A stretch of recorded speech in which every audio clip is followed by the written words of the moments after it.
मैं साफ तौर पर इतना गरीब था कि पूरे शरीर पर सिर्फ एक तांबे का सिक्का बचा था। लेकिन नौकरी बदलने वाले दिन मैंने सबसे ज्यादा खर्चीला पेशा तलवार चिह्न गुरु चुन लिया। सब लोग मुझ पर हंसने लगे, यहाँ तक कि क्लास टीचर भी काले चेहरे से मुझे अपना भविष्य बर्बाद करने वाला कहकर डांटने लगे। लेकिन उन्हें नहीं पता था कि पिछली रात ही मैंने भाग्य विस्फोट सामग्री प्रणाली से बंधन बना लिया था। बस राक्षसों को मारना था और सोने के सिक्के गिरते, सामग्री गिरती, कौशल पुस्तकें गिरती। दूसरे लोग तलवार चिह्न गुरु खेलते थे तो अपनी जमा पूंजी जलाते थे, लेकिन मैं तलवार चिह्न गुरु खेलता था तो राक्षसों की जान जलती थी। 3 घंटे बाद परीक्षण गुप्त क्षेत्र बंद हो गया। मंदिर के सामने लंबे समय से शांत पड़ा अंक स्तंभ अचानक तेज सुनहरी रोशनी से फट पड़ा। सभी ने अनायास ऊपर देखा। अगले ही पल पूरा मैदान स्तब्ध रह गया, क्योंकि अंक तालिका के पहले स्थान पर 2 शब्द स्पष्ट रूप से अंकित थे, शेन यान। और 3 घंटे पहले तक वे लोग यह शर्त लगा रहे थे कि मैं आधा घंटा भी नहीं टिक पाऊंगा। हल्का बादल विद्यालय पेशा परिवर्तन महल। सैकड़ों विद्यार्थी महल में खड़े थे और बीच में रखे पेशा परिवर्तन दिव्य पत्थर को गर्म नजरों से देख रहे थे। आज 18 वर्ष के विद्यार्थियों का पेशा परिवर्तन दिवस था और साधारण लोगों के लिए किस्मत बदलने का अंतिम अवसर भी। बस यदि कोई युद्ध पेशा प्राप्त कर ले तो वह राक्षसों का शिकार कर सकता था, उपकरण प्राप्त कर सकता था और संसाधनों के लिए संघर्ष कर सकता था। उसके बाद हर कदम ऊपर उठने का अवसर था। लेकिन यदि जीवन यापन वाला पेशा मिला तो इस जीवन का अंत लगभग तय था। दूसरे लोग एक राक्षस मारकर 100 स्वर्ण मूल्य का उपकरण प्राप्त कर सकते थे और तुम बाहर 10 साल खदान खोदो, 10 साल जड़ी बूटियां इकट्ठी करो, 10 साल बर्तन सुधारो, तब भी शायद सबसे निम्न स्तर की कौशल पुस्तक न खरीद सको।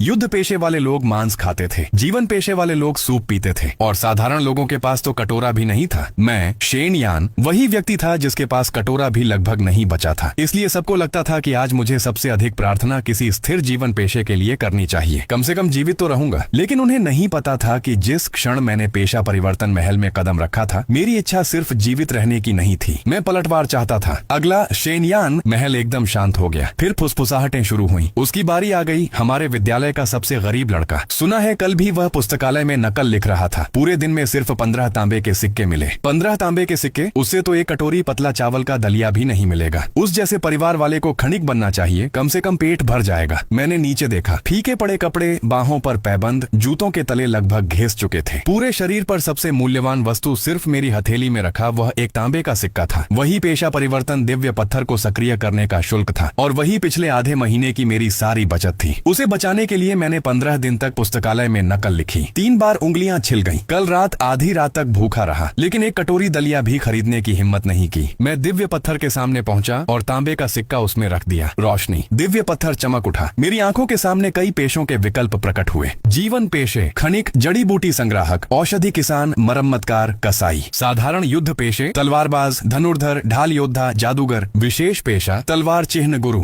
जैसे ही तलवार चिह्न गुरु शब्द प्रकट हुए, पूरे महल में हलचल मच गई। विशेष पेशा, उसे विशेष पेशा मिल गया। किस्मत तो अच्छी है, लेकिन गलत घर में पैदा हुआ। अगर शेन यान के पास पैसा होता तो तलवार चिह्न गुरु सचमुच दिव्य पेशा था, लेकिन उसके पास पैसा है, वह तो खाना भी नहीं खा सकता। तलवार चिह्न गुरु को तलवार चाहिए, चिह्न प्लेट चाहिए, आध्यात्मिक रेत चाहिए। कौन सी चीज मुफ्त है? वह इन्हें कैसे पालेगा? अपनी जान से। एक शिक्षक ने गंभीर स्वर में कहा, शेन यान, इस पेशे को मत छूना। तलवार चिह्न गुरु खराब नहीं है, लेकिन बहुत महंगा है। यदि तुमने इसे चुना तो शुरुआती चरण में एक पूर्ण तलवार चिह्न भी नहीं बना पाओगे। तलवार चिह्न गुरु शक्तिशाली है, लेकिन शर्त यह है कि तुम तलवारों का खर्च उठा सको, चिह्न प्लेट खरीद सको और आध्यात्मिक रेत जला सको। संसाधन न होने पर तलवार चिह्न गुरु साधारण तलवारबाज से भी कमजोर होता है। मैं तुम्हें नीचा नहीं दिखा रहा, मुझे डर है कि तुम अपना एकमात्र अवसर नष्ट कर दोगे। वह पूरे महल के उन कुछ लोगों में से था जिन्होंने कभी मेरा मजाक नहीं उड़ाया। मैंने यह बात याद रखी, लेकिन मेरा हाथ फिर भी तलवार चिह्न गुरु वाले विकल्प पर जा गिरा। पास से एक व्यंग्य भरी हंसी आई। शेन यान, सचमुच चुनने की हिम्मत है तुम्हारी? बोलने वाला झो लिन था, धनी झो परिवार का युवा स्वामी। अभी अभी उसने दुर्लभ पेशा तूफानी तलवार गुरु प्राप्त किया था। सब लोग उसे युवा स्वामी झो कहकर घेर रहे थे। वह हाथ बांधकर मुझे ऐसे देख रहा था जैसे नाले में पड़े किसी कीड़े को देख रहा हो। तुम जानते हो सबसे निम्न स्तर की लोहे की तलवार कितने की आती है? एक आध्यात्मिक रेत की कीमत जानते हो? अगर चिह्न प्लेट टूट जाए तो उसकी मरम्मत में कितना खर्च आता है? क्या तुम्हें लगता है कि पेड़ की टहनी से भी तलवार चिह्न बनाया जा सकता है? युवा स्वामी झो सही कह रहे हैं। शेन यान बाद में पहाड़ से टहनियां काटकर लकड़ी की तलवार चिह्न बनाएगा। गरीब आदमी को गरीब आदमी जैसा रहना चाहिए। विशेष पेशे का सपना क्यों देखता है? मैंने झो लिन की ओर देखा और क्रोधित नहीं हुआ, क्योंकि मैं पहले से ही उस पल की प्रतीक्षा कर रहा था जब वह हंस नहीं पाएगा। क्या विशेष पेशा तलवार चिह्न गुरु चुनना निश्चित है? एक बार चयन करने के बाद बदला नहीं जा सकता। मैंने मन ही मन कहा, पुष्टि, धम्म। पेशा परिवर्तन दिव्य पत्थर से चांदी जैसी रोशनी फूट पड़ी। वह रोशनी मेरे शरीर पर उतरी। महल के ऊपर 4 बड़े अक्षर धीरे धीरे उभरे। पेशा परिवर्तन सफल, पेशा तलवार चिन्ह गुरु। पूरा मैदान स्तब्ध रह गया। फिर पहले से भी अधिक जोरदार हंसी गूंज उठी। वह सचमुच चुन बैठा। उसकी जिंदगी खत्म हो गई। अच्छा भला साधारण तलवारबाज नहीं चुना और खुद को मौत के गड्ढे में धकेल दिया। क्या वह गरीबी से पागल हो गया है? विशेष पेशे के सहारे किस्मत बदलना चाहता है? शेन यान, तुम अपना भविष्य बर्बाद कर रहे हो। मैंने कोई सफाई नहीं दी, क्योंकि उसी समय मेरे दिमाग में एक ऐसी आवाज गूंजी जिसे सिर्फ मैं सुन सकता था। पता चला कि मेजबान ने पेशा परिवर्तन पूरा कर लिया है। भाग्य विस्फोट प्रणाली आधिकारिक रूप से सक्रिय। वर्तमान प्रणाली स्तर 1 सितारा। प्रणाली क्षमता, राक्षसों को मारने पर राक्षस के स्तर के अनुसार अनुभव प्राप्त होगा। विशेष राक्षसों को मारने पर उपकरण, कौशल पुस्तकें और पेशागत सामग्री गिरने की संभावना होगी। नवागंतुक उपहार वितरित किया जा रहा है। प्राप्त हुआ प्रारंभिक तलवार चिन्ह प्लेट X1। प्राप्त हुआ टूटी हुई पवन लोहे की तलवार X3। प्राप्त हुआ मूलभूत तलवार चिन्ह पुस्तक। मैं लगभग हंस पड़ा। चिन्ह प्लेट मिल गई, हथियार मिल गए, कौशल भी मिल गया। वे कहते हैं कि तलवार चिन्ह गुरु पैसे जलाता है, लेकिन मैं राक्षस मारकर सब कुछ हासिल करता हूँ। ये पेशा दूसरों के लिए यह सोना निगलने वाली खाई थी, लेकिन मेरे लिए यह एक विशाल खजाना था। लुओ यूनली ने हाथ उठाया और कहा, अब जबकि तुम सबने पेशा बदल लिया है तो परीक्षण गुप्त क्षेत्र में प्रवेश की तैयारी करो। उसने हाथ लहराया और हर व्यक्ति के हाथ में एक सुरक्षा ताबीज आ गया। गुप्त क्षेत्र की परीक्षा 3 घंटे तक चलेगी। राक्षसों को मारने पर अंक मिलेंगे, जितने अधिक अंक उतना बेहतर पुरस्कार। यदि खतरा हो तो इस ताबीज को तोड़ देना और तुम बाहर आ जाओगे। झोलिन मेरे पास आया। उसने अपने हाथ की लंबी तलवार हिलाई। तलवार की धार पर हल्की बिजली चमक रही थी। एक नजर में ही पता चल रहा था कि उसकी कीमत कम नहीं थी। शेन, ये गुप्त क्षेत्र में जाकर जल्दी मत मर जाना, नहीं तो मुझे तुम्हारा मजाक उड़ाने का मौका भी नहीं मिलेगा। उसके आसपास के लोग और भी जोर से हंस पड़े। बड़ा दिखावा करता है। मैं देखना चाहता हूँ कि तुम लड़ोगे किस चीज से। अगले ही पल स्थानांतरण उपकरण की रोशनी ने पूरे क्षेत्र को निगल लिया। जब मेरी आंखें खुली, मैं पहले से ही एक विशाल गुप्त क्षेत्र के मैदान में खड़ा था। दूर छोटी छोटी पहाड़ियां थीं। घास और पेड़ हवा में झूम रहे थे। हवा में हल्की धुंध थी और समय समय पर जंगल से राक्षसों की गुर्राहट सुनाई दे रही थी। आसपास के विद्यार्थी तुरंत दल बनाने लगे। हमारी टीम में कौन आएगा? कोई उपचार करने वाला है? तलवारबाजों को प्राथमिकता। किसी ने मुझे नहीं बुलाया। कोई मेरे साथ टीम बनाने को तैयार नहीं था। उनकी नजरों में मैं एक गरीब तलवार चिन्ह गुरु था, जो सिर्फ बोझ बनता। मैं मुड़ा और गुप्त क्षेत्र के किनारे की ओर चल पड़ा। मुझे साथियों की जरूरत नहीं थी। मुझे सिर्फ राक्षस चाहिए थे। जितने अधिक उतना अच्छा, क्योंकि हर राक्षस चलता फिरता धन था। कुछ दूर चलने के बाद सामने की झाड़ियों में अचानक हलचल हुई। आधा इंसान जितनी ऊंची एक धूसर बालों वाली आकृति बाहर निकली। राक्षस चूहा, स्तर 1 सामान्य राक्षस। उसने मुझे देखते ही चीख मारी और झपट पड़ा। उसकी गति बहुत तेज थी। उसकी धूसर परछाई जमीन पर लहराई। उसके सड़े हुए पंजे सीधे मेरे गले की ओर बढ़े। मैं पीछे नहीं हटा। मैंने बस अपना दाहिना हाथ उठाया। 3 वायु तलवार गठन। फू! मेरे पीछे की 3 टूटी हुई पवन लोहे की तलवारें एक साथ निकल पड़ी। हालांकि तलवारें टूटी हुई थीं, लेकिन उसी क्षण उनमें से चुभती हुई ठंडी चमक फूट पड़ी। एक तलवार ऊपर से घिरी, एक उसकी गर्दन के पास पहुंची और अंतिम तलवार सीधे उसके हृदय की दिशा में बढ़ी। 3 दिशाओं से बने गठन ने राक्षस चूहे को जकड़ लिया। उसे खतरे का एहसास हुआ। वह चीखता हुआ पीछे मुड़कर भागना चाहता था, लेकिन मेरी आंखों में ठंडी चमक उभरी। फू! तीनों टूटी हुई पवन तलवारें एक साथ तेज हो गईं। 3 दिशाओं से खींची हुई धनुष की तरह वे राक्षस के शरीर को चीरती हुई निकल गईं। पहली तलवार ने सिर को रोक दिया, दूसरी ने रीढ़ काट दी, तीसरी ने सीधे हृदय भेद दिया। धप! राक्षस चूहा हवा में ही 3 तलवारों से टंगा रह गया। उसका शरीर बुरी तरह कांपा। अगले ही पल तलवार की ऊर्जा फट पड़ी। उसका पूरा शरीर धूसर प्रकाश में बदलकर गायब हो गया। एक सामान्य राक्षस चूहा मारा गया। 10 स्वर्ण सिक्के प्राप्त हुए। मेरी आंखें चमक उठी। सचमुच कुछ गिरा था, लेकिन वे सिक्के जमीन पर नहीं गिरे। वे सीधे प्रणाली के भंडार में चले गए। इसका मतलब था मेरे अलावा किसी को नहीं पता चल सकता था कि एक साधारण राक्षस चूहा मुझे 10 स्वर्ण सिक्के दे गया। मैं पूरे दिन नकल लिखकर सिर्फ 15 तांबे के सिक्के कमाता था, और अब एक सबसे कमजोर राक्षस सीधे 10 स्वर्ण सिक्के दे रहा था। मैंने अपने हाथ के गठन को देखा और मुस्कुरा उठा। यह कहाँ राक्षस था? यह तो मेरी पहली कमाई थी। शोर से आकर्षित होकर एक और राक्षस चूहा बाहर निकला। मैंने सिर उठाया। आओ, सब आ जाओ, आज कोई भी नहीं बचेगा। आधे घंटे बाद आसपास के सभी राक्षस चूहे मेरे हाथों मर चुके थे। मेरा स्तर बढ़कर 2 हो गया। मानसिक शक्ति -3, शारीरिक शक्ति +1, स्वतंत्र गुण अंक प्राप्त हुए। मैंने दोनों अंक मानसिक शक्ति में जोड़ दिए। तलवार चिन्ह गुरु मानसिक शक्ति पर निर्भर करता था। जितनी अधिक मानसिक शक्ति, उतनी अधिक तलवारों को नियंत्रित किया जा सकता था, और तलवार गठन भी उतना ही शक्तिशाली होता। गुण जोड़ने के बाद तीनों टूटी हुई पवन तलवारें पहले से अधिक आज्ञाकारी हो गईं। जब मैं आगे राक्षस खोजने जा रहा था, तभी दूर से चीख सुनाई दी। मैंने सिर उठाया। कुछ विद्यार्थी बुरी हालत में भागते हुए आ रहे थे। उनके पीछे एक बैल जितना बड़ा काला विशाल चूहा था। उसके सिर पर लोहे जैसे धूसर रंग का एक सींग था। उसके पंजों के नीचे घास दबकर टूट रही थी। मेरी आंखें चमक उठी। तीसरे स्तर का अभिजात राक्षस, 150 स्वर्ण सिक्के और सामग्री गिरने की संभावना भी। यह खतरा नहीं था, यह तो चलता फिरता धन था। वे लोग तेजी से भाग रहे थे, लेकिन उनमें से एक लड़की के पैर पर घाव था। उसकी गति धीमी पड़ गई। वह घबराकर अपनी कमर पर लटके सुरक्षा ताबीज को टटोलने लगी, लेकिन वह गायब था। लोहे पैर वाला चूहा उसके पीछे पहुंच चुका था। लड़की का चेहरा सफेद पड़ गया। नहीं, मैंने हाथ लहराया। 3 टूटी हुई पवन तलवारें हवा को चीरती हुई निकली। धड़ाम, तीनों तलवारें लड़की के सामने जा ढांसी। तलवार गठन तुरंत बन गया। लोहे पैर वाला चूहा उसमें घुस गया, लेकिन तलवार की रोशनी उसके शरीर पर बस कुछ चिंगारियां ही निकाल सकी। मैंने भौहें चढ़ाई। अभिजात राक्षस सचमुच मजबूत है। लोहे पैर वाले चूहे ने दर्द से चीखते हुए मेरी ओर देखा। अगले ही पल उसने लड़की को छोड़ दिया और मेरी ओर दौड़ पड़ा। लड़की घबराकर चिल्लाई, सावधान। मैं पीछे नहीं हटा। मैंने अपनी मानसिक शक्ति गठन में भर दी। तीनों तलवारें एक साथ कांपी। 3 रंगों की तलवार रोशनी एक होकर ठंडी चमक में बदल गई। जैसे ही लोहे पैर वाला चूहा मेरे सामने पहुंचा, मैं उसके सींग से बचते हुए एक तरफ हट गया और हाथ उठाकर चिल्लाया, काटो।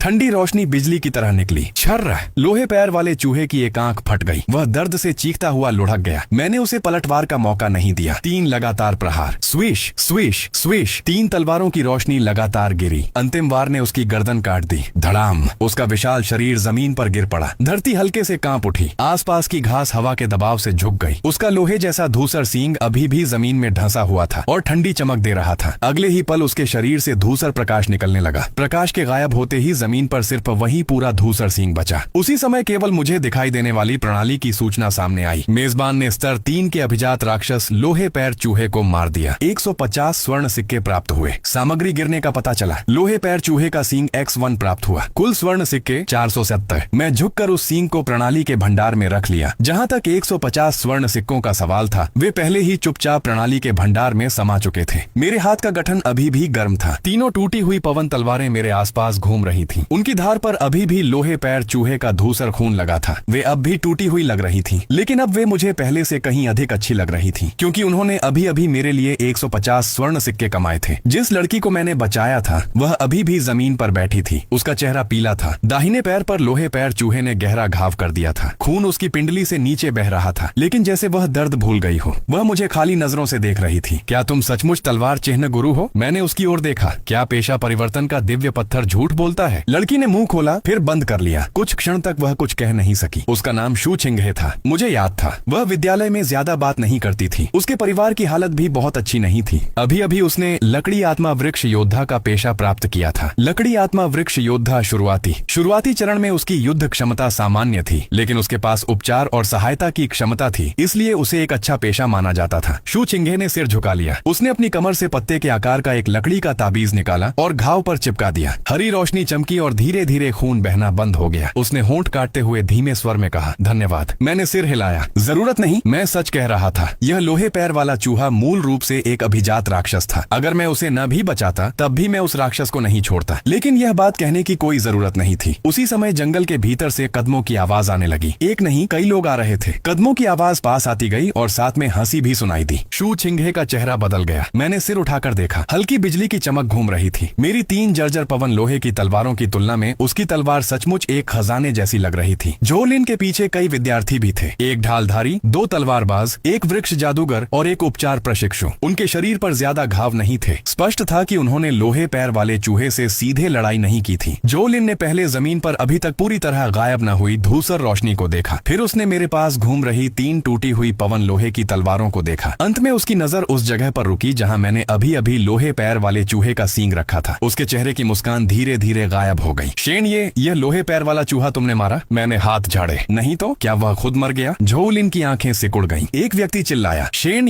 तुम युवा स्वामी झो से ऐसे बात करते हो? मैंने उसकी ओर देखा। उसका नाम याद नहीं रखा और रखने की जरूरत भी नहीं थी। झोलिन ने हाथ उठाकर उसे रोक दिया। वह तुरंत नाराज नहीं हुई, बल्कि मुस्कुराई, लेकिन उसकी मुस्कान ठंडी थी। शेन, इस लोहे पैर वाले चूहे को हमने पहले खोजा था। तुमने तो बस तैयार चीज का फायदा उठा लिया। ऐसा करते हैं, इस बार के अंक तुम्हें मिल सकते हैं, लेकिन लोहे पैर वाले चूहे का सींग मुझे दे दो। शू छिंगहे का चेहरा बदल गया। वह तुरंत बोली, झोलिन, झूठ मत बोलो। अभी तो लोहे पैर वाला चूहा हमारा पीछा कर रहा था। अगर शेन ने मदद न की होती तो मैं मर चुकी होती। राक्षस भी शेन ने अकेले मारा है। इससे तुम्हारा क्या संबंध? झोलिन के चेहरे की मुस्कान गायब हो गई। उसने ठंडी नजर से शू छिंगहे की ओर देखा। क्या मैंने तुमसे पूछा था? शू छिंगहे की सांस रुक गई। झोलिन के साथ आया ढालधारी एक कदम आगे बढ़ा। धम, उसकी भारी ढाल जमीन पर गिरी। धरती हल्के से कांप उठी। चारों ओर की घास दब गई। धमकी का अर्थ बहुत स्पष्ट था। शू छिंगहे की उंगलियां कस गईं। उसका चेहरा पीला पड़ गया। वह घायल थी। अगर संघर्ष होता तो वह केवल मेरे लिए बोझ बनती, इसलिए उसने कुछ नहीं कहा। लेकिन झोलिन की ओर देखते हुए उसकी आंखों में गुस्सा साफ दिखाई दे रहा था। मैंने झोलिन झोलिन को देखा और अचानक मुस्कुरा दिया। झोलिन, क्या तुम्हें लगता है कि सिर्फ तुम्हारे मुंह खोल देने से दूसरों की चीजें तुम्हारी हो जाती हैं? शेन ये, मैं तुम्हें मौका दे रही हूँ। एक गरीब आदमी ने संयोग से एक अभिजात राक्षस मार दिया और अब उसे लगता है कि उसकी किस्मत बदल जाएगी। लोहे पैर वाले चूहे का सींग तुम्हारे हाथों में बेकार है, मुझे दे दो, मैं तुम्हारे ऊपर एक एहसान भी कर दूंगी। मैं लगभग हंस पड़ा। इस युवा स्वामी की चमड़ी तो लोहे पैर वाले चूहे से भी मोटी थी। मैंने शांत स्वर में कहा, दफा हो जाओ। हवा एकदम शांत हो गई। झोलिन के पीछे खड़े लोगों की आंखें बदल गईं। उनमें से एक तलवारबाज ने सीधे तलवार निकाल ली। शेन ये, ज्यादा मत उछलो। लेकिन इस बार झोलिन नहीं हंसी, वह बस मुझे देखती रही। उसकी आंखें पूरी तरह ठंडी हो गईं। शेन ये, क्या तुम भूल गए हो कि मेरा पेशा क्या है? उसने धीरे धीरे अपनी कमर से तलवार निकाली। छन्न, बिजली की रेखाओं वाली तलवार बाहर आई। नीली सफेद बिजली उसकी धार पर नाच रही थी। यहाँ तक कि आसपास की घास और पेड़ भी उस ठंडी रोशनी में चमक उठे। बिजली रेखा तलवार निम्न स्तर का उपकरण, अतिरिक्त गुण, सूक्ष्म बिजली विशेषता सर्ट्रीन प्रणाली की सूचना मेरी आंखों के सामने प्रकट हुई। मेरी आंखें हल्की चमकी।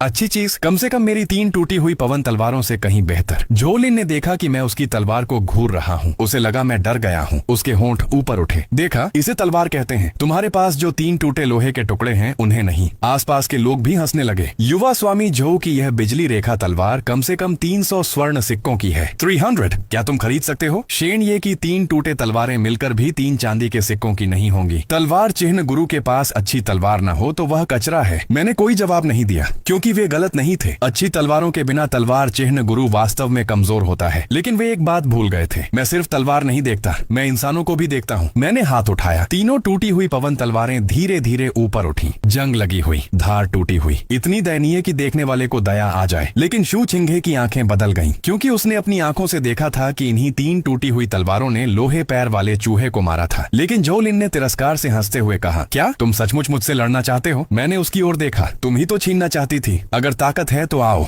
झोलिन की आंखें सिकुड़ गईं। मौत ढूंढ रहे हो? जैसे ही उसने कहा, वह एक कदम आगे बढ़ी। उसके पैरों के नीचे घास टूट गई। पूरा शरीर बिजली की तरह मेरे सामने पहुंच गया। बिजली रेखा तलवार तीखी हवा चीरती हुई सीधे मेरे कंधे पर गिरी। उसने कोई दया नहीं दिखाई। अगर यह वार लग जाता तो मेरा पूरा दाहिना हाथ उड़ जाता। शेन ये, सावधान। शू छिंघे चिल्लाई। मैं पीछे नहीं हटा। मेरे हाथ का गठन धीरे से घूम गया। 3 तलवारें, स्विश। तीनों टूटी हुई पवन तलवारें तुरंत एक दूसरे को काटती हुई सामने आ गईं। जब बिजली रेखा तलवार ने गठन पर जोर से प्रहार किया, धड़ाम, नीली सफेद बिजली चारों ओर फैल गई। तीनों पवन तलवारें जोर से कांप उठी। उनमें से एक पर एक नई दरार भी पड़ गई। लेकिन झोलिन का यह वार रुक गया। आसपास की हंसी अचानक बंद हो गई। वह तलवारबाज जो अभी मजाक उड़ा रहा था, उसकी आंखें फैल गईं। रुक गया। वे 3 टूटी तलवारें युवा स्वामी झो के बिजली प्रहार को रोक गईं। झोलिन का चेहरा भी बदल गया। लेकिन जल्द ही उसने ठंडी हंसी हंसी। एक बार रोक लिया तो क्या दूसरा भी रोक लोगे? उसकी आंखें चमक उठी। बिजली रेखा तलवार की रोशनी और तेज हो गई। बिजली प्रहार, स्विश। लेकिन उसी क्षण तीनों टूटी हुई पवन तलवारें अचानक अलग हो गईं। वे अब रक्षा नहीं कर रही थीं, बल्कि झोलिन के आसपास 3 दिशाओं में जा धंसी। तलवारों की रोशनी ने एक त्रिकोण बना दिया। झोलिन आगे बढ़ना चाहती थी, लेकिन अचानक उसके कदम धीमे पड़ गए, जैसे कोई अदृश्य शक्ति उसे रोक रही हो। और मुझे इसी क्षण की प्रतीक्षा थी। 3 तलवारें, घूमो। तीनों टूटी हुई पवन तलवारें एक साथ घूमने लगी। 3 दिशाओं से तलवारों की रोशनी झोलिन की ओर गिरी। कलाई, घुटना, कंधा, सभी उसकी रक्षा के कमजोर स्थान थे। झोलिन का चेहरा बदल गया। वह जल्दी से तलवार घुमाकर बचाव करने लगी। चिंगारियां उड़ी। बिजली की रोशनी बिखर गई। उसकी बिजली रेखा तलवार वास्तव में मेरी पवन तलवारों से अधिक शक्तिशाली थी। हर टकराव में मेरी तलवारें कांप उठती थीं। लेकिन समस्या यह थी, मेरे पास 3 तलवारें थीं और उसके पास सिर्फ एक। वह सामने से बच सकती थी, लेकिन बगल से नहीं। बगल से बचती तो उसकी पीठ खुल जाती। सिर्फ 10 से अधिक सांसों के समय में ही झोलिन की आस्तीन तलवार की रोशनी से कट चुकी थी। उसकी आस्तीन फट गई और कंधे पर भी एक रक्त रेखा उभर आई। ताजा खून बह निकला और उसके शानदार वस्त्रों को लाल कर दिया। झोलिन का चेहरा पूरी तरह बदल गया। घाव गंभीर होने के कारण नहीं, बल्कि अपमान के कारण। वह प्रतिष्ठित झो परिवार की युवती, दुर्लभ पेशे की बिजली चिन्ह तलवारबाज, मेरे जैसे गरीब तलवार चिन्ह गुरु द्वारा दबाई जा रही थी, और वह भी इतने लोगों के सामने। वह इसे स्वीकार नहीं कर पा रही थी। शेन ये, क्या तुम्हें सच में लगता है कि इन 3 टूटी तलवारों के सहारे तुम मेरा मुकाबला कर सकते हो? उसने दोनों हाथों से तलवार पकड़ी। बिजली चिन्ह तलवार की चमक अचानक तेज हो गई। सफेद नीली बिजली की रेखाएं तलवार की धार पर चमकने लगी। हवा में हल्की गड़गड़ाहट गूंज उठी। शू छिंघे का चेहरा बदल गया। यह बिजली चिन्ह गठन है। यह आध्यात्मिक ऊर्जा और तलवार कला को एक साथ फाड़ देता है। शेन याओ, पीछे हटो। झोलिन हंसी। देर हो चुकी है। उसने जोर से तलवार नीचे मारी। फू!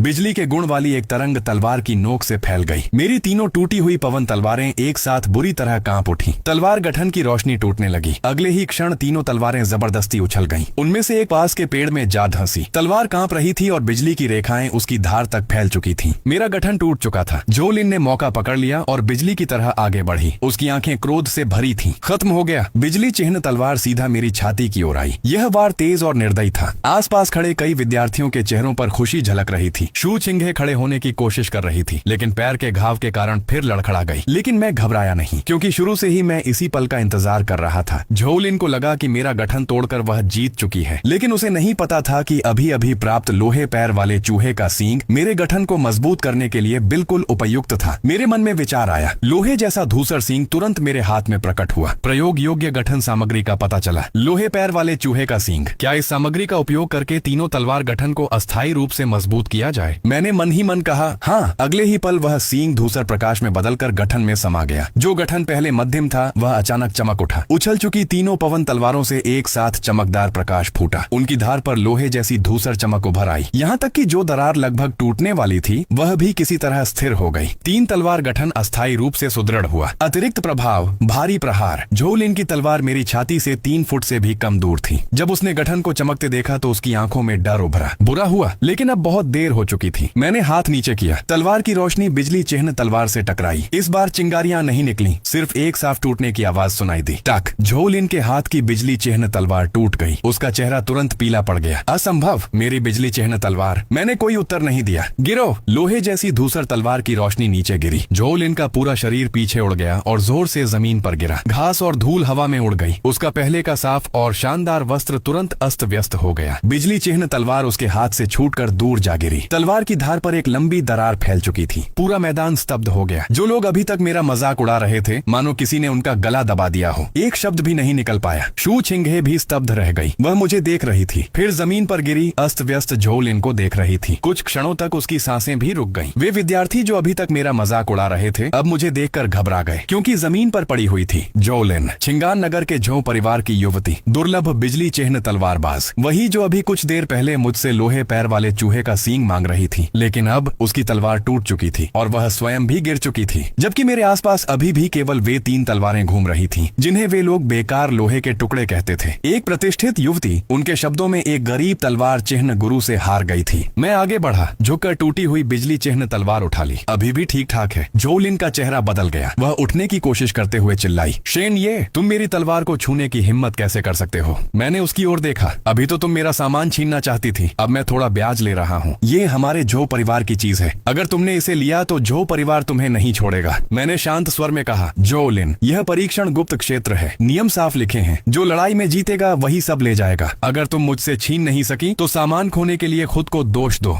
झोलिन का चेहरा लाल पड़ गया। वह कुछ कहना चाहती थी, लेकिन इतने लोग देख रहे थे। पहले वही मेरा लोहे पैर वाले चूहे का सींग छीनना चाहती थी। पहला वार भी उसी ने किया था। अब हारने के बाद अगर वह झो परिवार का नाम लेती तो केवल और अपमानित होती। मैंने उसकी ओर देखना भी छोड़ दिया और गुप्त क्षेत्र के भीतर की ओर चल पड़ा। शू चिंघे अपने घायल पैर के साथ पीछे पीछे आई। उसने मेरे हाथ में टूटी बिजली चिन्ह तलवार की ओर देखा। धीरे से बोली, शेन ये, क्या तुम सच में उसकी तलवार रख लोगे? क्या उसे वापस नहीं करोगे? नहीं, मुझे बस लगता है कि वह यह बात आसानी से नहीं भूलेगी। मैं मुस्कुराया। वह भूले या नहीं यह उसका मामला है। मैं अपनी युद्ध लूट लूं या नहीं यह मेरा मामला है। शू चिंघे कुछ क्षणों के लिए चुप रह गई, फिर हल्के से सिर हिलाया। कुछ दूर जाने के बाद यह सुनिश्चित करके कि झोलिन और उसके लोग पीछे नहीं आ रहे थे, मैं एक पेड़ के नीचे रुक गया। मैंने हाथ में टूटी हुई बिजली चिन्ह तलवार को देखा। अगले ही पल प्रणाली की सूचना सामने आई। विघटित किए जाने योग्य उपकरण का पता चला। क्षतिग्रस्त बिजली चिन्ह तलवार, विघटन के बाद प्राप्त होगा 100 स्वर्ण सिक्के। बिजली चिन्ह लोहा X2। मेरी आंखें चमक उठी। ऐसी भी अच्छी बात होती है। मैं तो बस थोड़ा ब्याज वसूलना चाहता था, लेकिन झोलिन की तलवार से भी स्वर्ण सिक्के मिल सकते थे। मैंने मन ही मन कहा, विघटित करो। विघटन सफल। 100 स्वर्ण सिक्के प्राप्त हुए। टूटी हुई बिजली चिन्ह तलवार मेरे हाथ में प्रकाश कणों में बदल गई। अंत में केवल अंगूठे के आकार की 2 धूसर धातु की टिकियां बची। उनकी सतह पर हल्की बिजली की रेखाएं चमक रही थीं। यह तो मेरी 5 तलवारों को मजबूत करने के लिए बिल्कुल सही है। शू चिंघे मेरे पास खड़ी थी। जब उसने बिजली चिन्ह तलवार को अचानक गायब होते देखा तो उसकी आंखें फैल गईं। यह, मैंने शांत स्वर में कहा, बहुत ज्यादा टूट चुकी थी। हाँ। शू चिंघे को स्पष्ट रूप से विश्वास नहीं हुआ, लेकिन वह समझदार थी। उसने और सवाल नहीं पूछे। उसी समय जंगल की गहराई से धीमी गुर्राहट सुनाई दी। आवाज बहुत तेज नहीं थी, लेकिन ऐसा लग रहा था जैसे कोई गले को दबाकर गुर्रा रहा हो। वह लोहे पैर वाले चूहे से भी अधिक डरावनी थी। मैंने सिर उठाया। दूर पेड़ों की छाया हिल रही थी। घास की पत्तियां एक एक करके दबती जा रही थीं। धूसर काले साए जमीन से चिपककर धीरे धीरे आगे बढ़ रहे थे। उनका आकार भेड़ियों जैसा था, लेकिन वे उनसे कई गुना पतले थे, चारों पैर लंबे थे, जोड़ बाहर की ओर मुड़े हुए थे। उनकी आंखों में हरी चमक थी। सबसे डरावनी बात थी उनके आगे के पंजे। हर पंजा आधा फुट लंबा था और वे एक नहीं थे, कम से कम 7 या 8 थे। शू छिंघे का चेहरा बदल गया। पंजा दानवों का झुंड। ये राक्षस बहुत तेज होते हैं। इनके पंजों में जहर होता है। अगर एक बार खरोंच लग जाए तो जहर घाव के साथ ऊर्जा मार्गों में फैल जाता है। हमें इनके आसपास से निकल जाना चाहिए। लेकिन मैं उन लगातार पास आते राक्षसों को देख रहा था और मेरी आंखें और अधिक चमक रही थीं। तीसरे स्तर के सामान्य राक्षस। 1 के 30 स्वर्ण सिक्के, 8 होंगे 240 स्वर्ण सिक्के। दूसरों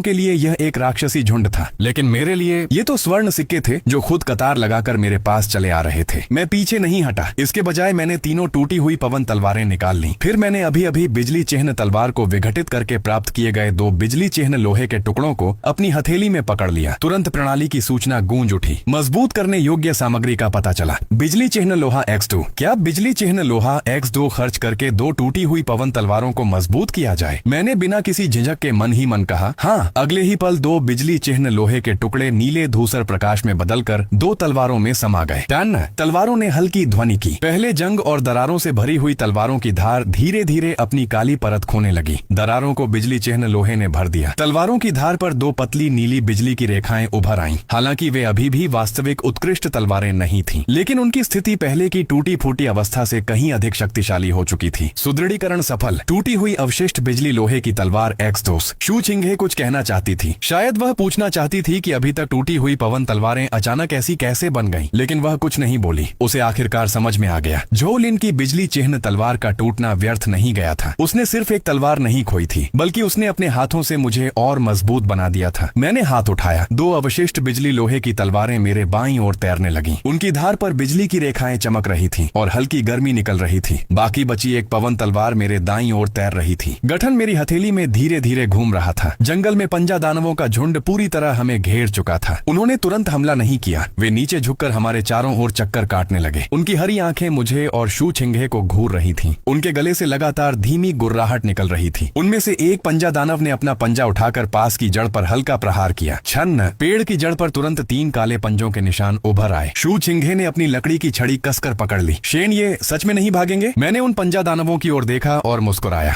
भागूं? पैसा खुद चलकर सामने आ गया है, फिर क्यों भागूं? जैसे ही मेरी बात समाप्त हुई, सबसे आगे वाले पंजा दानव ने शरीर नीचे झुकाया। उसके पिछले पैर जोर से जमीन पर पड़े। पूरी आकृति तीर की तरह निकल पड़ी। उसके पंजों ने हवा को चीरते हुए सीधे मेरे गले की ओर हमला किया। मैंने एक कदम आगे बढ़ाया। तीनों तलवारें एक साथ गूंज उठी। 3 प्रतिभा तलवार गठन। फू। 2 अवशिष्ट बिजली लोहे की तलवारें सबसे पहले हवा को चीरती हुई निकली। उनकी धार पर नीली बिजली चमकी। अगले ही पल तलवारों की रोशनी सीधे पंजा दानव के जहरीले पंजों की ओर चली गई। उसी समय छिंगलान अकादमी के बाहर पेशा परिवर्तन महल में एक विशाल परीक्षण अंक तालिका हवा में तैर रही थी। पहले स्थान पर झोउ लिन का नाम था। पहला स्थान झोउ लिन, अंक 990। दूसरा स्थान झाओ युआन, अंक 130। तीसरा स्थान चेन युए, अंक 110। और मैं अभी कुछ समय पहले तक शीर्ष 10 में भी नहीं था। लेकिन इसी क्षण अंक तालिका अचानक कांपी। मेरा नाम पागलों की तरह ऊपर चढ़ने लगा। 9वां स्थान शेन यान, अंक 140। 5वां स्थान शेन यान, अंक 230। दूसरा स्थान शेन यान, अंक 380। अगले ही क्षण तालिका फिर बदली। पहला स्थान शेन यान, अंक 510। पूरा पेशा परिवर्तन महल एकदम शांत हो गया। सभी ने सिर उठाकर देखा। लुओ यूनली भी अपनी जगह पर जम गया। एक गुरु चौंक कर बोला, शेन यान, उसके अंक इतनी तेजी से कैसे बढ़ रहे हैं? उसकी बात खत्म होते ही अंक तालिका फिर बदली। पहला स्थान शेन यान, अंक 570। दूसरा स्थान झोउ लिन, अंक 990। तीसरा स्थान झाओ लिन, अंक 130। इस क्षण पूरा महल पूरी तरह शांत था। कोई कुछ नहीं बोल रहा था, कोई हंस भी नहीं रहा था। सभी की नजर पहले स्थान पर लिखे उस नाम पर थी, शेन यान। 3 घंटे पहले वे कह रहे थे कि मैं खत्म हो गया हूँ। कह रहे थे कि एक गरीब आदमी तलवार चिन्ह गुरु बनने योग्य नहीं। कह रहे थे कि मैं गुप्त क्षेत्र में आधे घंटे से अधिक जीवित नहीं रहूंगा। लेकिन अब मैं पहले स्थान पर था, झोउ लिन दूसरे स्थान पर था और मेरे अंक उससे 3 गुना अधिक थे। छिनले खड़ी थी। उसका चेहरा कभी पीला कभी सफेद पड़ रहा था। उसका अपना भविष्य नष्ट कर रहे हो वाला वाक्य जैसे अभी भी महल में गूंज रहा था। लेकिन अंक तालिका पर लिखा नाम किसी भी उत्तर से अधिक प्रभावी था। लुओ यूनली की आंखें हल्की कांपी। वह पहले स्थान के नाम को देखते हुए धीरे से बोला, शेन यान, तुम गुप्त क्षेत्र में आखिर कर क्या रहे हो? परीक्षण गुप्त क्षेत्र में। पहले पंजा दानव की चीख निकलने से पहले ही मैंने हाथ उठा दिया। 2 अवशिष्ट बिजली तलवारें भीतर घूम रही थीं। उनकी धार पर बिजली की रेखाएं हल्की चमक रही थीं और भनभनाहट कर रही थीं। अंतिम पवन तलवार सामने तैर रही थी। तीनों तलवारें त्रिकोण बनाकर खड़ी थीं।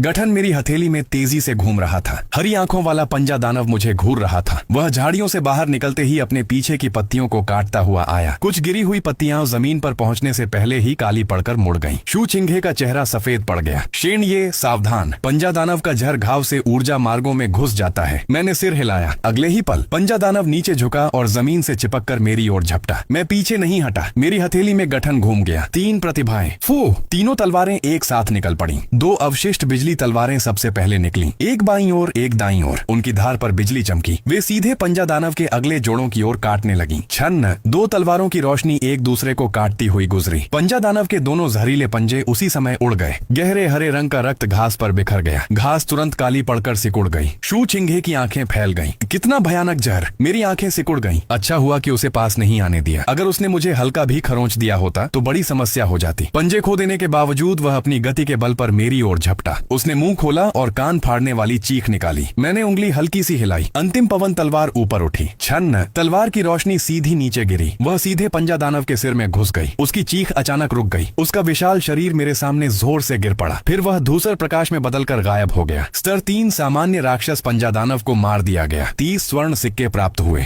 वर्तमान स्वर्ण सिक्के 600। स्वर्ण सिक्के तुरंत भंडार में समा गए। मेरी आंखें और चमक उठी। बाकी पंजा दानव हमला रोककर एक साथ बाहर निकल आए। 1, 2, 3 पूरे 7। वे चारों पैरों पर घास और पत्थरों के बीच बिजली की गति से दौड़ रहे थे। उनके पंजे जमीन को खुरचते हुए तीखी आवाजें निकाल रहे थे। बहुत ज्यादा है। मैं बाईं ओर की 2 को रोकती हूँ। शू चिंघे ने अपनी लकड़ी की छड़ी उठाई। हरी रोशनी चमकी। 2 बेलें जमीन से निकलकर बाईं ओर के 2 पंजा दानवों की ओर बढ़ी। लेकिन वह घायल थी। उसकी आध्यात्मिक शक्ति स्पष्ट रूप से अस्थिर थी। बेलें बस एक पल के लिए उन्हें बांध पाईं और अगले ही पल पंजा दानवों ने उन्हें चीर डाला। शू चिंघे कराह उठी। उसका चेहरा और सफेद पड़ गया। मैंने पीछे मुड़कर भी नहीं देखा। मेरे पीछे रहो, उन्हें तुम्हें छूने मत देना। लेकिन तुम अकेले। मैंने उसकी बात बीच में काट दी। मैं अकेला ही काफी हूँ। जैसे ही मेरे शब्द समाप्त हुए, 7 पंजा दानव एक साथ झपट पड़े। चारों ओर की घास हवा के दबाव से झुक गई। उनके पंजों ने हवा में गहरे हरे रंग की रेखाएं खींच दी। मैं आधा कदम पीछे हटा। गठन स्थिर रहा। 3 प्रतिभा चक्र गठन। स्तर 3 सामान्य राक्षस पंजा दानव को मार दिया गया। अनुभव +30। स्तर 3 सामान्य राक्षस पंजा दानव को मार दिया गया। अनुभव +30। स्तर 3 सामान्य राक्षस पंजा दानव को मार दिया गया। अनुभव +30। प्रणाली की सूचनाएं लगातार सामने आ रही थी। मैंने उन पर ध्यान नहीं दिया। मेरे कदम घास पर हल्के हल्के सरक रहे थे। पंजा दानवों की गति बहुत तेज थी, लेकिन वे मेरे गठन को नहीं तोड़ सकते थे। तीनों तलवारें 3 प्रकाश धाराओं की तरह जंगल में लगातार घूम रही थीं। हर बार जब वे चमकती, एक पंजा दानव गिर जाता। आखिरी पंजा दानव को समझ आ गया कि वह जीत नहीं सकता। वह मुड़कर भागना चाहता था, लेकिन उसका शरीर अचानक जम गया और अगले ही पल वह जमीन पर गिर पड़ा। स्तर 3 सामान्य राक्षस पंजा दानव को मार दिया गया। अनुभव +30। वर्तमान अनुभव 810। बाकी 7 पंजा दानव पूरी तरह समाप्त हो गए। चारों ओर की वनस्पति अस्त व्यस्त हो गई थी। कई चट्टानों पर अभी भी उनके पंजों के निशान बने हुए थे। हवा में हल्की आध्यात्मिक शक्ति की तरंगें बाकी थीं। शू चिंघे मेरे पीछे खड़ी थी। उसकी लकड़ी की छड़ी अब भी उसके हाथ में थी, लेकिन वह बहुत देर तक हिली तक नहीं। शेन यान, क्या तुम सच में अभी अभी पेशा बदल कर आए हो? मैंने तीनों तलवारें वापस बुला ली और शांत स्वर में कहा, तुम भी तो हो? शू चिंघे चुप हो गई। हाँ, वह भी अभी अभी पेशा बदल कर आई थी, लेकिन वह 2 पंजा दानवों को भी नियंत्रित नहीं कर पाई थी और मैं अकेले पूरे झुंड को खत्म कर चुका था। दोनों नए पेशे वाले थे, लेकिन अंतर इतना बड़ा था कि वह कुछ समय तक कुछ बोल ही नहीं पाई। उसी समय मेरे शरीर में अचानक गर्माहट उठी। मैंने बिना झिझक अपने सभी गुण अंक मानसिक शक्ति में जोड़ दिए। मानसिक शक्ति बढ़ने के बाद मुझे स्पष्ट महसूस हुआ कि गठन और तीनों तलवारों के बीच संबंध और मजबूत हो गया है। पहले 3 तलवारों को नियंत्रित करना ऐसा लगता था जैसे बीच में एक पतली परत हो। अब वह परत गायब हो चुकी थी। 2 अवशिष्ट बिजली लोहे की तलवारें मेरे आसपास हल्के से कांप रही थीं, मानो उनमें आत्मा आ गई हो। शू चिंघे मुझे देख रही थी। उसकी आंखें जटिल भावों से भरी थीं। तुम फिर मजबूत हो गए? मैंने सिर हिलाया। उसने मुंह खोला, लेकिन अंत में सिर्फ इतना ही कह सकी, बहुत तेज। मैंने कोई जवाब नहीं दिया,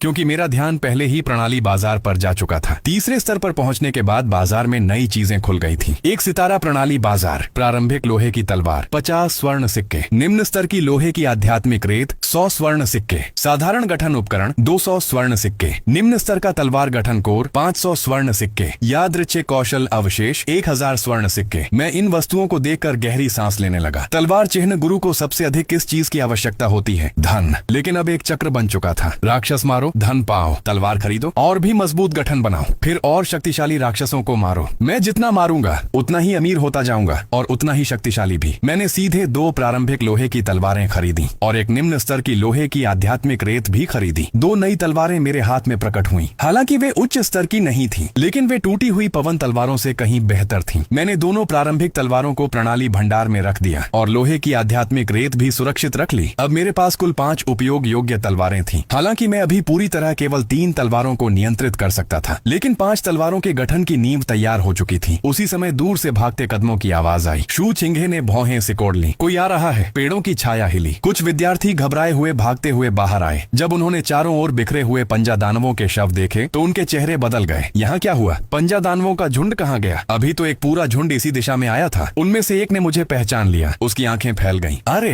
ये सब क्या तुमने मारा है? मैंने कोई उत्तर नहीं दिया, बस अपनी तलवारें वापस बुला ली। लेकिन यही उत्तर के लिए काफी था। उनके चेहरों पर तुरंत कई भाव उभर आए। आश्चर्य, संदेह और थोड़ा भय। अभी कुछ समय पहले पेशा परिवर्तन महल में वे सब मेरा मजाक उड़ा रहे थे। कह रहे थे कि एक गरीब आदमी का तलवार चिन्ह गुरु बनना आत्महत्या है। लेकिन अब वे एक पंजा दानव से लड़ने के लिए भी टीम बनाते थे और मैं अकेले पूरे झुंड को साफ कर चुका था। उनमें से एक ने थूक निकला। तुम्हारे कितने अंक हैं? मैंने शांत स्वर में कहा। पता नहीं। उसने तुरंत अपना परीक्षण ताबीज खोला। अगले ही पल उसका चेहरा बदल गया। पहला स्थान। बाकी लोगों ने भी जल्दी जल्दी अपने ताबीज देखे। फिर सभी स्तब्ध रह गए। पहला स्थान शेन यान, अंक 570। दूसरा स्थान जोलिन, अंक 990। तीसरा स्थान जाओ योंग, अंक 130। उन विद्यार्थियों के चेहरे धीरे धीरे बदल गए। अभी तक वे मुझ पर शक कर रहे थे। अब किसी के मुंह से एक शब्द नहीं निकल रहा था। 570? युवा स्वामी जो के तो सिर्फ 190 अंक हैं। पूरा 380 अंकों का अंतर। यह असंभव है। शेन यान अभी अभी तलवार चिन्ह गुरु बना है। एक ऐसा तलवार चिन्ह गुरु जो तलवार तक खरीद नहीं सकता। उसके अंक इतनी तेजी से कैसे बढ़ सकते हैं? मैंने उनकी ओर देखा। क्या तलवार चिन्ह गुरु राक्षस नहीं मार सकते? वह व्यक्ति तुरंत चुप हो गया। उसके पास कोई उत्तर नहीं था। शू चिंघे मुझे देख रही थी। उसकी आंखों में हल्की चमक थी। उसी समय जंगल के दूसरे छोर से गुस्से से भरी आवाज आई। शेन यान। मैंने मुड़कर देखा। झोलिन आ चुका था। उसने नए कपड़े पहन लिए थे, लेकिन उसका चेहरा अब भी बदसूरत था। उसके कंधे पर तलवार की रोशनी से बना घाव अभी भी मौजूद था। उसके पीछे 7-8 विद्यार्थी थे, पहले से कहीं अधिक। स्पष्ट था कि उसने फिर से एक टीम बना ली थी। वह मुझे ऐसे घूर रहा था जैसे मुझे खा जाएगा। और जब उसकी नजर मेरी 2 बिजली रेखाओं वाली तलवारों पर पड़ी, उसका चेहरा तुरंत विकृत हो गया। मेरी बिजली चिन्ह तलवार। तुमने मेरी बिजली चिन्ह तलवार को पिघला दिया। मैंने शांत स्वर में कहा। बेकार चीज का उपयोग कर लिया। झोलिन लगभग खून उगलने वाला था। वह बिजली चिन्ह तलवार जो परिवार ने खास उसके लिए तैयार की थी, उसकी कीमत कम नहीं थी। लेकिन अब मैंने न केवल उसे तोड़ दिया था, बल्कि उसे अपनी टूटी तलवारों को मजबूत करने में भी इस्तेमाल कर लिया था। यह उससे भी अधिक पीड़ादायक था। उसने दांत पीसते हुए कहा। शेन यान, घमंड मत करो। कुछ कमजोर राक्षस मार लेने से पहले स्थान पर पहुंच गए हो तो इसका मतलब यह नहीं कि तुम सच में मुझसे मजबूत हो। मैंने उसकी ओर देखा। अभी तो तुमने खुद कोशिश की थी, है ना? चारों ओर अचानक सन्नाटा छा गया। झोलिन का चेहरा तुरंत सख्त हो गया। उसके पीछे खड़े लोग एक दूसरे को देखने लगे। स्पष्ट था कि उन्होंने अभी की घटना के बारे में सुन रखा था। झोलिन को मैंने हराया था और उसकी तलवार भी ले ली थी। यह उसके लिए सबसे बड़ा अपमान था। झोलिन ने मुट्ठियां भींच ली। वह मेरी लापरवाही थी। अगर तुमने छिपकर हमला नहीं किया होता तो मैं कभी नहीं हारता। मैंने शांत स्वर में कहा। पहले तलवार किसने निकाली थी? बिजली चिन्ह तलवार की शक्ति का उपयोग किसने किया था? और हारने के बाद तुम उसे छिपकर हमला कहना चाहते हो? आसपास खड़े लोगों की निगाहें बदल गईं। कई लोग पहले पूरी बात नहीं जानते थे, लेकिन अब यह सुनने के बाद जब उन्होंने झोलिन की ओर देखा, लेकिन चारों ओर की निगाहें साफ तौर पर अजीब हो चुकी थी। झोलिन का चेहरा और भी बदसूरत हो गया। उसे पता था कि अगर वह और बोलता रहा तो उसका अपमान और बढ़ेगा। इसलिए उसने ठंडी आवाज में कहा। शेन यान, यह परीक्षा अभी खत्म नहीं हुई है। अभी पहले स्थान पर होने का मतलब यह नहीं कि अंत में भी तुम पहले रहोगे। गुप्त क्षेत्र के अंदर और भी ऊंचे स्तर के राक्षस हैं। क्या तुम में अंदर तक जाने की हिम्मत है? मैंने गुप्त क्षेत्र की गहराई की ओर देखा। वहां आध्यात्मिक धुंध और घनी थी। राक्षसों की गर्जना और भारी थी। स्पष्ट था कि अंदर के राक्षस और अधिक शक्तिशाली थे। लेकिन मेरे लिए जितना ऊंचा स्तर उतने अधिक स्वर्ण सिक्के। मैंने बिना किसी झिझक के कहा। बिल्कुल। झोलिन ने सिर हिलाया। अच्छा, तो देखते हैं अंत में किसके अंक अधिक होते हैं। यह कहकर वह अपने लोगों को लेकर दूसरी दिशा में चला गया। शू चिंघे ने धीमी आवाज में कहा। वह इतनी आसानी से हार नहीं मानेगा। मैंने झोलिन की जाती हुई पीठ की ओर देखा। मैंने भी उसे यूं ही छोड़ने का इरादा नहीं किया है। शू चिंघे चौंक गई। मैंने कुछ नहीं समझाया, क्योंकि अभी अभी मैंने देख लिया था कि झोलिन की टोली में कुछ लोग बार बार हमारी तरफ देख रहे थे। उनकी आंखों में डर नहीं था, बल्कि गणना थी। वे सीधे हमला नहीं करेंगे, लेकिन मौका मिलते ही कुछ न कुछ जरूर करेंगे। लेकिन मुझे कोई फर्क नहीं पड़ता। अगर वे हाथ बढ़ाएंगे तो मुझे फिर से ब्याज वसूलने में कोई आपत्ति नहीं होगी। मैं मुड़ा और गुप्त क्षेत्र की ओर गहराई में बढ़ गया। शू चिंघे मेरे पीछे चलने लगी। क्या मैं तुम्हारे साथ चल सकती हूँ? मैंने उसकी ओर देखा। वह तुरंत बोली। मैं तुम्हारे राक्षस नहीं छीनूंगी। मैं आध्यात्मिक ऊर्जा का पता लगा सकती हूँ और साधारण उपचार भी कर सकती हूँ। अभी तुमने मेरी जान बचाई थी। कम से कम मैं तुम्हारे लिए बोझ नहीं बनना चाहती। मैंने थोड़ा सोचा और मना नहीं किया। लकड़ी आत्मा वृक्ष गुरु गुप्त क्षेत्र में वास्तव में उपयोगी था और शू चिंघे भी बुरी नहीं थी। सबसे महत्वपूर्ण बात, अभी उसने मेरे लिए बोलने की हिम्मत की थी। बस यही काफी था। मैंने कहा, पीछे आ जाओ। जाओ। शू छिंघे की आंखें चमक उठी। अगले आधे घंटे तक हम लगातार अंदर बढ़ते गए। स्तर 4 धुंध छाया सांप, स्तर 3 पंजा दानव, स्तर 4 नीले दांत वाला भेड़िया। जिस भी राक्षस से सामना हुआ मैंने किसी को नहीं छोड़ा। जंगल के भीतर तलवारों की रोशनी लगातार चमकती रही। राक्षसों की चीखें हवा को चीरती रहीं। शू छिंघे शुरुआत में घबराई हुई थी, लेकिन बाद में पूरी तरह सुन्न हो चुकी थी। वह राक्षसों की स्थिति महसूस करती थी और मैं हत्या करता था। कभी कभी कोई राक्षस पीछे से हमला करता तो वह बेलों से उसे रोक लेती और मुझे बस उसी एक पल की जरूरत होती। स्तर 4 सामान्य राक्षस को मार दिया, 40 स्वर्ण सिक्के प्राप्त। स्तर 4 सामान्य राक्षस नीले दांत वाले भेड़िए को मार दिया, 40 स्वर्ण सिक्के प्राप्त। स्तर 3 अभिजात्य राक्षस विषदांत भेड़िए को मार दिया, 150 स्वर्ण सिक्के प्राप्त। सामग्री प्राप्त विषदांत एक्स वंड। स्वर्ण सिक्के लगातार बढ़ते जा रहे थे, अंक भी लगातार ऊपर जा रहे थे। जब मैंने फिर से परीक्षण ताबीज देखा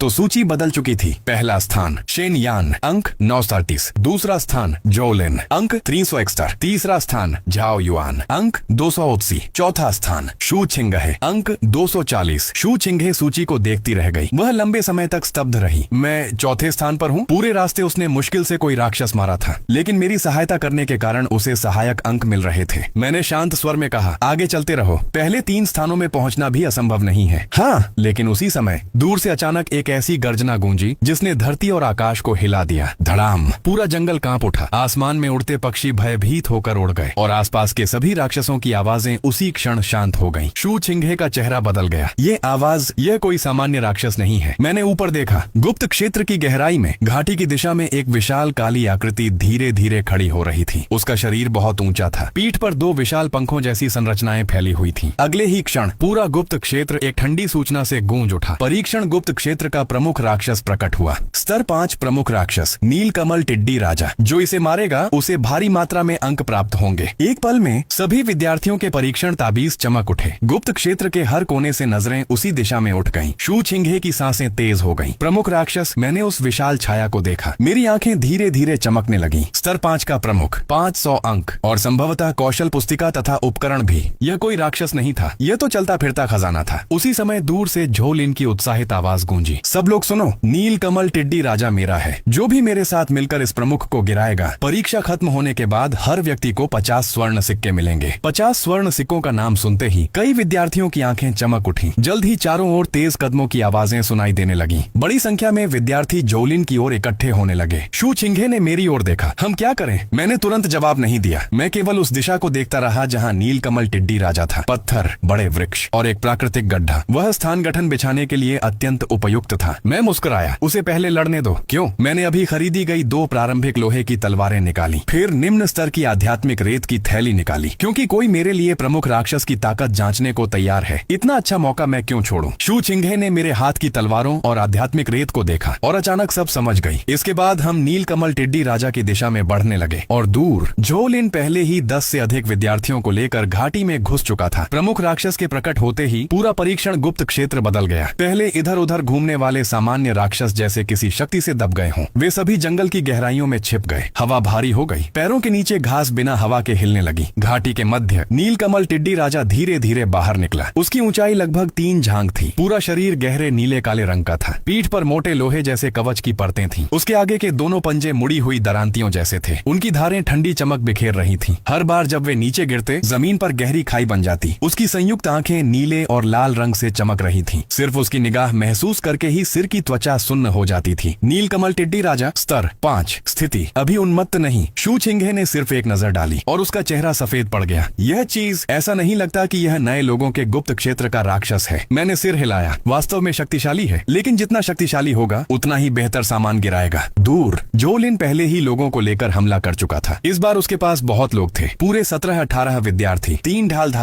ढालधारी थे, 5 तलवारबाज, 4 जादूगर, 2 उपचारक और बाकी सभी आक्रमण, रक्षा तथा सहायक वर्ग के थे। अभी अभी पेशा बदलने वाले विद्यार्थियों के लिए यह दल पहले से ही बहुत शानदार माना जाता था। झोलिन भीड़ के बीच खड़ा था। उसके चेहरे पर फिर वही ऊंचाई से नीचे देखने वाला घमंड लौट आया था। उसे साफ विश्वास था कि जब तक वह इस प्रधान राक्षस को मार देगा, सब कुछ फिर से उसके हाथ में आ जाएगा। सामने की पंक्ति संभाल कर रखो, सब लोग मेरे आदेश पर चलो। आज यह प्रधान राक्षस निश्चित रूप से मरेगा। दर्जनों विद्यार्थियों ने एक साथ उत्तर दिया। जल्द ही 3 ढालधारी आगे बढ़े। भारी लोहे की ढालों ने एक रक्षा पंक्ति बना दी। नीलकमल टिड्डी राजा ने एक तीखी गर्जना की। उसकी 2 दरांती जैसी भुजाएं लहराईं। धड़ाम! सबसे आगे वाला ढालधारी 3 कदम पीछे खिसक गया। उसके पैरों के नीचे की चट्टानें टूट गईं। उसकी बाहें भी कांप उठी, लेकिन वह टिक गया। जादूगरों ने तुरंत हमला शुरू कर दिया। अग्निगोला, बर्फीला बंधन, हवा का वार। लगातार कई कौशल नीलकमल टिड्डी राजा पर बरस पड़े। धड़ाम धड़ाम धड़ाम। घाटी के भीतर आध्यात्मिक प्रकाश विस्फोट करने लगा। नीलकमल टिड्डी राजा के कवच पर कई दरारें दिखाई देने लगी। चारों ओर के विद्यार्थी उत्साहित हो उठे। असर हो रहा है, हम इसे मार सकते हैं। झोलिन की आंखें चमक उठी। वह एक कदम आगे बढ़ा। उसकी तलवार पर हल्की चमक दिखाई दी। हालांकि वह बिजली चिन्ह तलवार जितनी शक्तिशाली नहीं थी, लेकिन उसके पास अब भी अपने पेशे से मिलने वाली बिजली विशेषता वाली तलवार ऊर्जा थी। बिजली प्रहार। नीली सफेद तलवार ऊर्जा चमकी। प्रकाश सीधा नीलकमल टिड्डी राजा के बाएं जोड़ पर गिरा। चिंगारियां फूट पड़ी और उसके जोड़ पर एक पतली दरार उभर आई। झोलिन की खुशी और बढ़ गई। जोड़ों पर वार करो, उसकी कमजोरी उसके जोड़ है। सभी ने तुरंत अपना लक्ष्य बदल दिया। सच कहें तो झोलिन पूरी तरह बेकार नहीं था। कम से कम उसकी युद्ध दृष्टि अच्छी थी। उसके निर्देशन में दर्जनों लोगों का तालमेल वास्तव में नीलकमल टिड्डी राजा को दबाने लगा। ढालधारी चोटें झेल रहे थे। जादूगर लगातार प्रहार कर रहे थे। दूर से आक्रमण करने वाले लोग उसे परेशान कर रहे थे। उपचारक सामने की पंक्ति को स्थिर बनाए हुए थे और झोलिन लगातार अवसर ढूंढकर उसके जोड़ों पर हमला कर रहा था। नीलकमल टिड्डी राजा लगातार चीख रहा था। आसपास तमाशा देख रहे कई विद्यार्थी भी उत्साहित हो उठे। युवा स्वामी झो जीतने वाले हैं। वास्तव में बिजली चिन्ह तलवारबाज के योग्य। शेनयान के अंक अधिक होने से क्या होता है? प्रधान राक्षस को हराने के लिए टीम की आवश्यकता होती है। जब युवा स्वामी झो इस प्रधान राक्षस को मार देंगे तो उनके अंक निश्चित ही आगे निकल जाएंगे। शू चिंघे ने यह सब सुना और मेरी ओर देखा। तुम्हें चिंता नहीं हो रही? मैं घाटी के किनारे पहली तलवार गाड़ रहा था। टूटी हुई पवन तलवार 3 इंच भीतर धंस गई। उसकी धार हल्के से कांप रही थी। मैंने सिर नहीं उठाया। नहीं, मैं 2 कदम और आगे बढ़ा। दूसरी तलवार गाड़ दी। यह अवशिष्ट बिजली तलवार थी। जैसे ही वह जमीन में धंसी, घास की जड़ों के बीच हल्की बिजली की चमक फैल गई। शू चिंघे ने धीरे से पूछा, क्या तुम सच में उनका इंतजार कर रहे हो कि वे लड़ें? मैंने सिर हिलाया। प्रधान राक्षस इतना सरल नहीं होगा। अभी वह केवल दबाया गया है, अभी घायल नहीं हुआ है। झोलिन बहुत जल्दबाजी कर रहा है। उसे लगता है कि उसने कमजोरी ढूंढ ली है, लेकिन उसने कभी यह नहीं सोचा कि प्रधान राक्षस अपनी कमजोरी इतनी आसानी से क्यों दिखा रहा है। शू चिंघे का चेहरा बदल गया। उसने फिर युद्ध क्षेत्र की ओर देखा। वास्तव में नीलकमल टिड्डी राजा लगातार जोड़ों पर हमले खा रहा था, लेकिन उसके पीछे हटने का तरीका बहुत अजीब था। वह बिना दिशा के नहीं हट रहा था, बल्कि वह धीरे धीरे झोलिन की टोली को घाटी के केंद्र में खींच रहा था। वहाँ खुला मैदान था, न कोई बड़ी चट्टान, न कोई पेड़। अगर गठन टूट गया तो सभी लोग उसकी दरांतियों के सामने खुली स्थिति में आ जाएंगे। शू चिंघे ने गहरी सांस ली। उसमें बुद्धि भी है, मैंने मुस्कुराकर कहा। प्रधान राक्षसों में होती है। मैंने तीसरी तलवार गाड़ दी। फिर 2 नई लोहे की तलवारें निकाली। चौथी तलवार, 5वीं तलवार। पांचों तलवारें 5 अलग अलग स्थानों पर गड़ गईं। इसके बाद मैंने निम्न स्तर की आध्यात्मिक रेत छिड़की। चांदी सी धूसर रेत घास और पत्थरों की दरारों में फैल गई। पतली रेखाओं की तरह वे 5 तलवारों को जोड़ने लगी। 5 तलवार गठन का क्षेत्र पूर्ण। क्या 5 आकृति लघु तलवार गठन सक्रिय किया जाए? मैंने तुरंत पुष्टि नहीं की, क्योंकि अभी एक चीज की कमी थी। निम्न स्तर का तलवार गठन कोर। यदि 5 आकृति लघु तलवार गठन को वास्तव में स्थिर करना था तो कोर आवश्यक था, और वह वस्तु प्रणाली बाजार में 500 स्वर्ण सिक्कों की थी। मेरे पास अब उसे खरीदने की क्षमता थी, लेकिन अभी उपयोग नहीं कर सकता था। मुझे अंतिम क्षण तक इंतजार करना होगा, अन्यथा मेरी वर्तमान मानसिक शक्ति उसे अधिक समय तक नहीं संभाल पाएगी। उधर युद्ध क्षेत्र में झोलिन की आवाज और ऊंची होती जा रही थी। जारी रखो, ये अब टिक नहीं पाएगा। इसके बाएं पैर पर हमला करो। कई तलवारबाज तुरंत आगे बढ़े। लंबी तलवारें, छोटी तलवारें, बिजली के बार, हवा के ब्लेड, सब कुछ नीलकमल टिड्डी राजा के बाएं जोड़ पर टूट पड़ा। कड़क। अंततः उसके जोड़ पर एक स्पष्ट दरार दिखाई दी। काले हरे रंग का रक्त कवच की दरार से बहने लगा। झोलिन की आंखें चमक उठी। हो गया, ये अब नहीं टिक पाएगा। सभी लोग पूरा बल लगा दो। दर्जनों विद्यार्थियों का मनोबल बढ़ गया। जो अभी तक झिझक रहे थे वे भी आगे बढ़ गए। ढालधारी आगे बढ़े। जादूगर पागलों की तरह कौशल छोड़ने लगे। दूर से आक्रमण करने वाले लगातार तीर चलाने लगे। पूरी घाटी प्रकाश से भर गई। घास झुक गई, पत्थर लुढ़कने लगे। आसपास तमाशा देख रहे विद्यार्थी भी उत्साहित हो उठे। युवा स्वामी झो सचमुच प्रधान राक्षस को मारने वाले हैं। इतने सारे लोग मिलकर हमला कर रहे हैं। प्रधान राक्षस भी अब नहीं टिक पाएगा। शेनयान के अंक चाहे जितने हों, जैसे ही प्रधान राक्षस मरेगा युवा स्वामी झो आगे निकल जाएंगे। शू चिंघे चिंतित होकर बोली, शेनयान, अगर तुम अभी भी नहीं चले तो शायद प्रधान राक्षस सचमुच उनके हाथों मारा जाएगा। मैंने कोई उत्तर नहीं दिया। मेरी निगाहें केवल नीलकमल टिड्डी राजा की पीठ पर थीं। वहाँ एक गहरे हरे रंग का चिन्ह धीरे धीरे चमकने लगा था। वह उन्माद का संकेत था। संभव है कि आसपास के लोगों ने भी उसे देखा हो, लेकिन झोलिन जीतने के लिए बहुत अधिक लालायित था। वह एक बार मुझसे हार चुका था। उसने बिजली चिन्ह तलवार खो दी थी, अपना सम्मान भी खो दिया था। अब उसे इस प्रधान राक्षस की आवश्यकता थी ताकि वह अपना सम्मान वापस पा सके। इसलिए भले ही कुछ गलत हो, वह खुद को विश्वास दिलाता रहेगा कि नीलकमल टिड्डी राजा मरने वाला है। बस आखिरी प्रहार बाकी है। झोलिन अचानक छलांग लगाकर आगे बढ़ा। उसकी तलवार पर बिजली की चमक लिपट गई। सब हट जाओ, अंतिम वार मैं करूंगा। उसी क्षण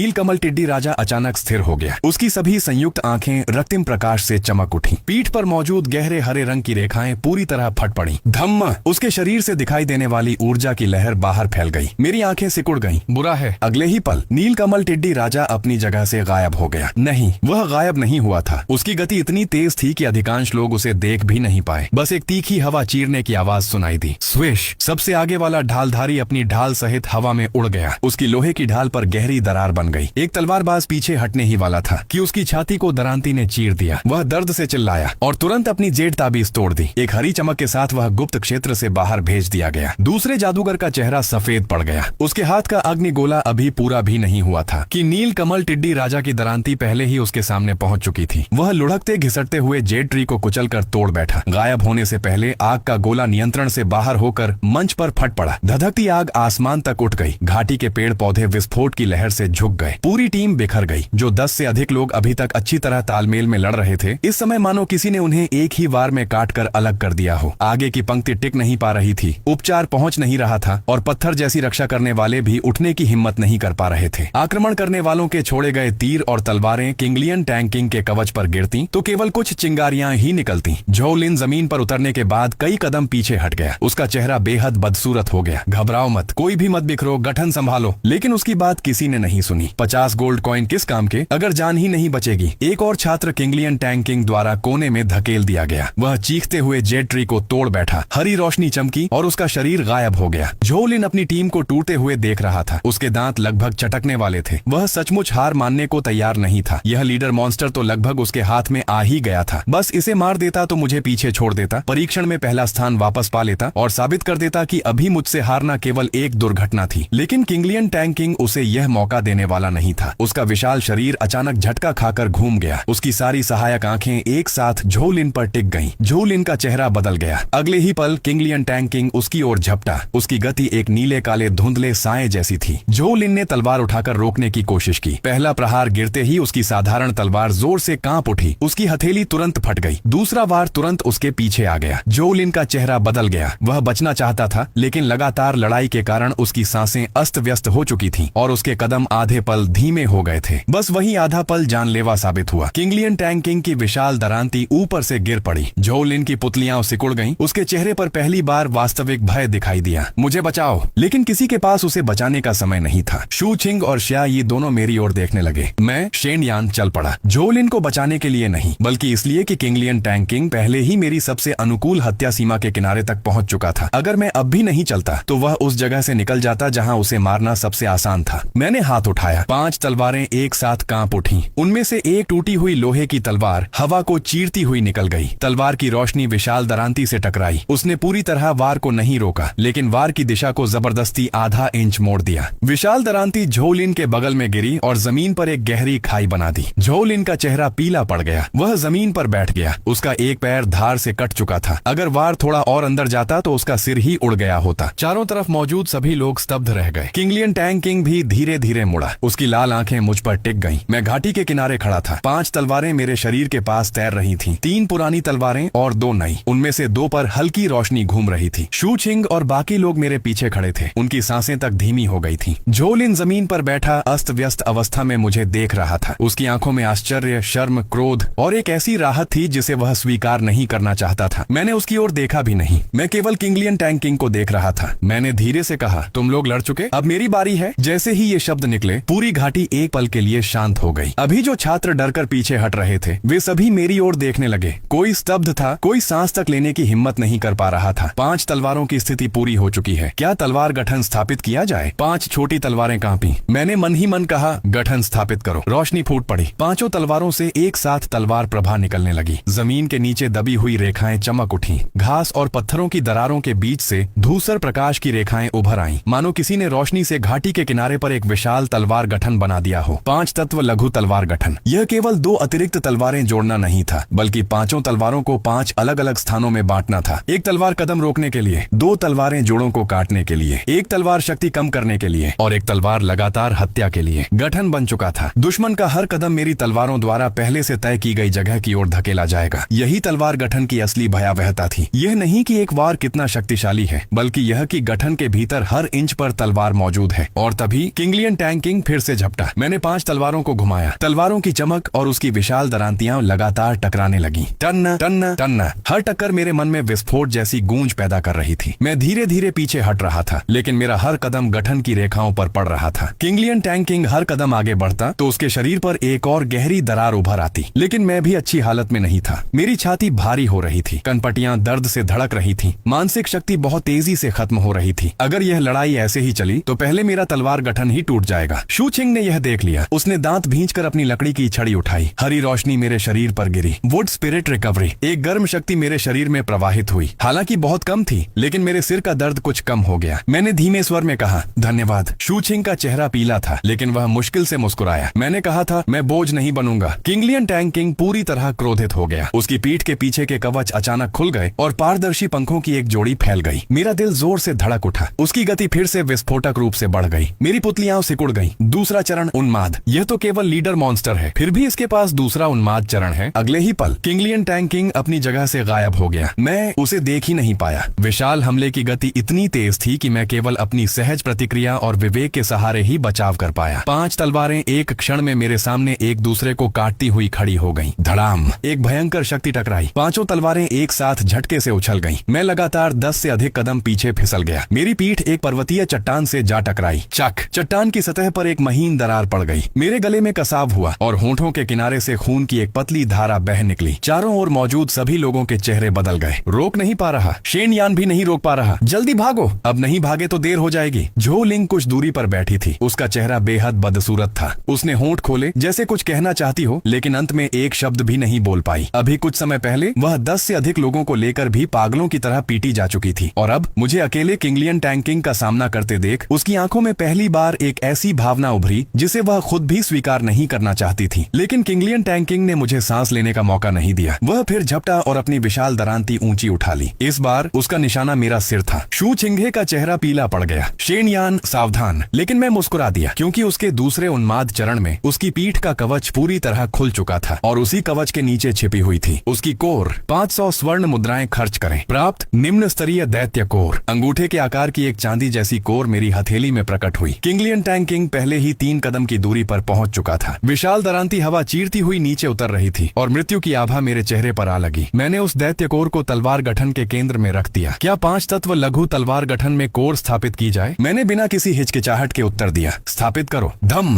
पूरा गठन अचानक चमक उठा। जो 5 तत्व लघु तलवार गठन बिखरने ही वाला था वह तुरंत स्थिर हो गया। जमीन की रेखाएं तेज चमकने लगी। 5 तलवारों से नीली चांदनी जैसी तलवार ऊर्जा निकलने लगी, मानो कोई सोया हुआ जीव अंततः अपनी आंखें खोल चुका हो। मैंने हाथ उठाया। 5 तलवारें एक साथ आकाश में उठ गईं। 5 धाराएं हवा में मिलकर अंततः एक लंबी और पतली तलवार ज्योति में बदल गईं। वह तलवार ज्योति बड़ी नहीं थी, लेकिन इतनी तीक्ष्ण थी कि आसपास की आध्यात्मिक ऊर्जा भी मानो उसके द्वारा काट दी गई हो। किंगलियन टैंग किंग की विशाल दरांती मेरे सिर से केवल आधा फुट दूर रह गई थी। 5 तलवारें एक हो गईं। तलवार ज्योति नीचे गिरी। छन्न। किंगलियन टैंग किंग मेरे सामने ही रुक गया। उसकी दरांती हवा में थम गई। उसकी लाल आंखों की चमक धीरे धीरे बुझने लगी। एक महीन रेखा उसके माथे से शुरू होकर उसकी पीठ तक फैल गई। कड़क। उसका कवच टूट गया। अगले ही पल उसका विशाल शरीर भारी आवाज के साथ जमीन पर गिर पड़ा। धरती कांप उठी। पूरी घाटी में सन्नाटा छा गया। सभी लोग स्तब्ध होकर मुझे देख रहे थे, गिरे हुए किंगलियन टैंग किंग को देख रहे थे। कोई कुछ नहीं बोल रहा था, कोई बोलने की हिम्मत भी नहीं कर पा रहा था। जिस लीडर मॉन्स्टर ने अभी थोड़ी देर पहले झो लिंग और उसके 10 से अधिक साथियों को पूरी तरह परास्त कर दिया था, उसे मैंने अकेले मार डाला था। मैंने लंबी सांस छोड़ी। किंगलियन टैंग किंग का शरीर धीरे धीरे प्रकाश में बदलकर गायब होने लगा। प्रकाश समाप्त होने के बाद जमीन पर एक नीली चमक वाली कौशल पुस्तक, एक गहरा हरा क्रिस्टल और पत्ते जितनी पतली नीली धारदार पत्ती रह गई। सिस्टम की सूचनाएं पागलों की तरह गूंजने लगी। स्तर 5 के लीडर मॉन्स्टर किंगलियन टैंग किंग का वध। प्राप्त 500 स्वर्ण मुद्राएं। प्राप्त कौशल पुस्तक गेल विंड आई। प्राप्त सामग्री किंगलियन क्रिस्टल कोर। प्राप्त सामग्री किंगलियन पतली धार। पहली बार लीडर मॉन्स्टर का वध। अतिरिक्त पुरस्कार तलवार उपकरण स्तंभ +80। स्तर बढ़कर 4 हुआ। मानसिक शक्ति +4। फुर्ती +2। मुक्त गुणांक +2।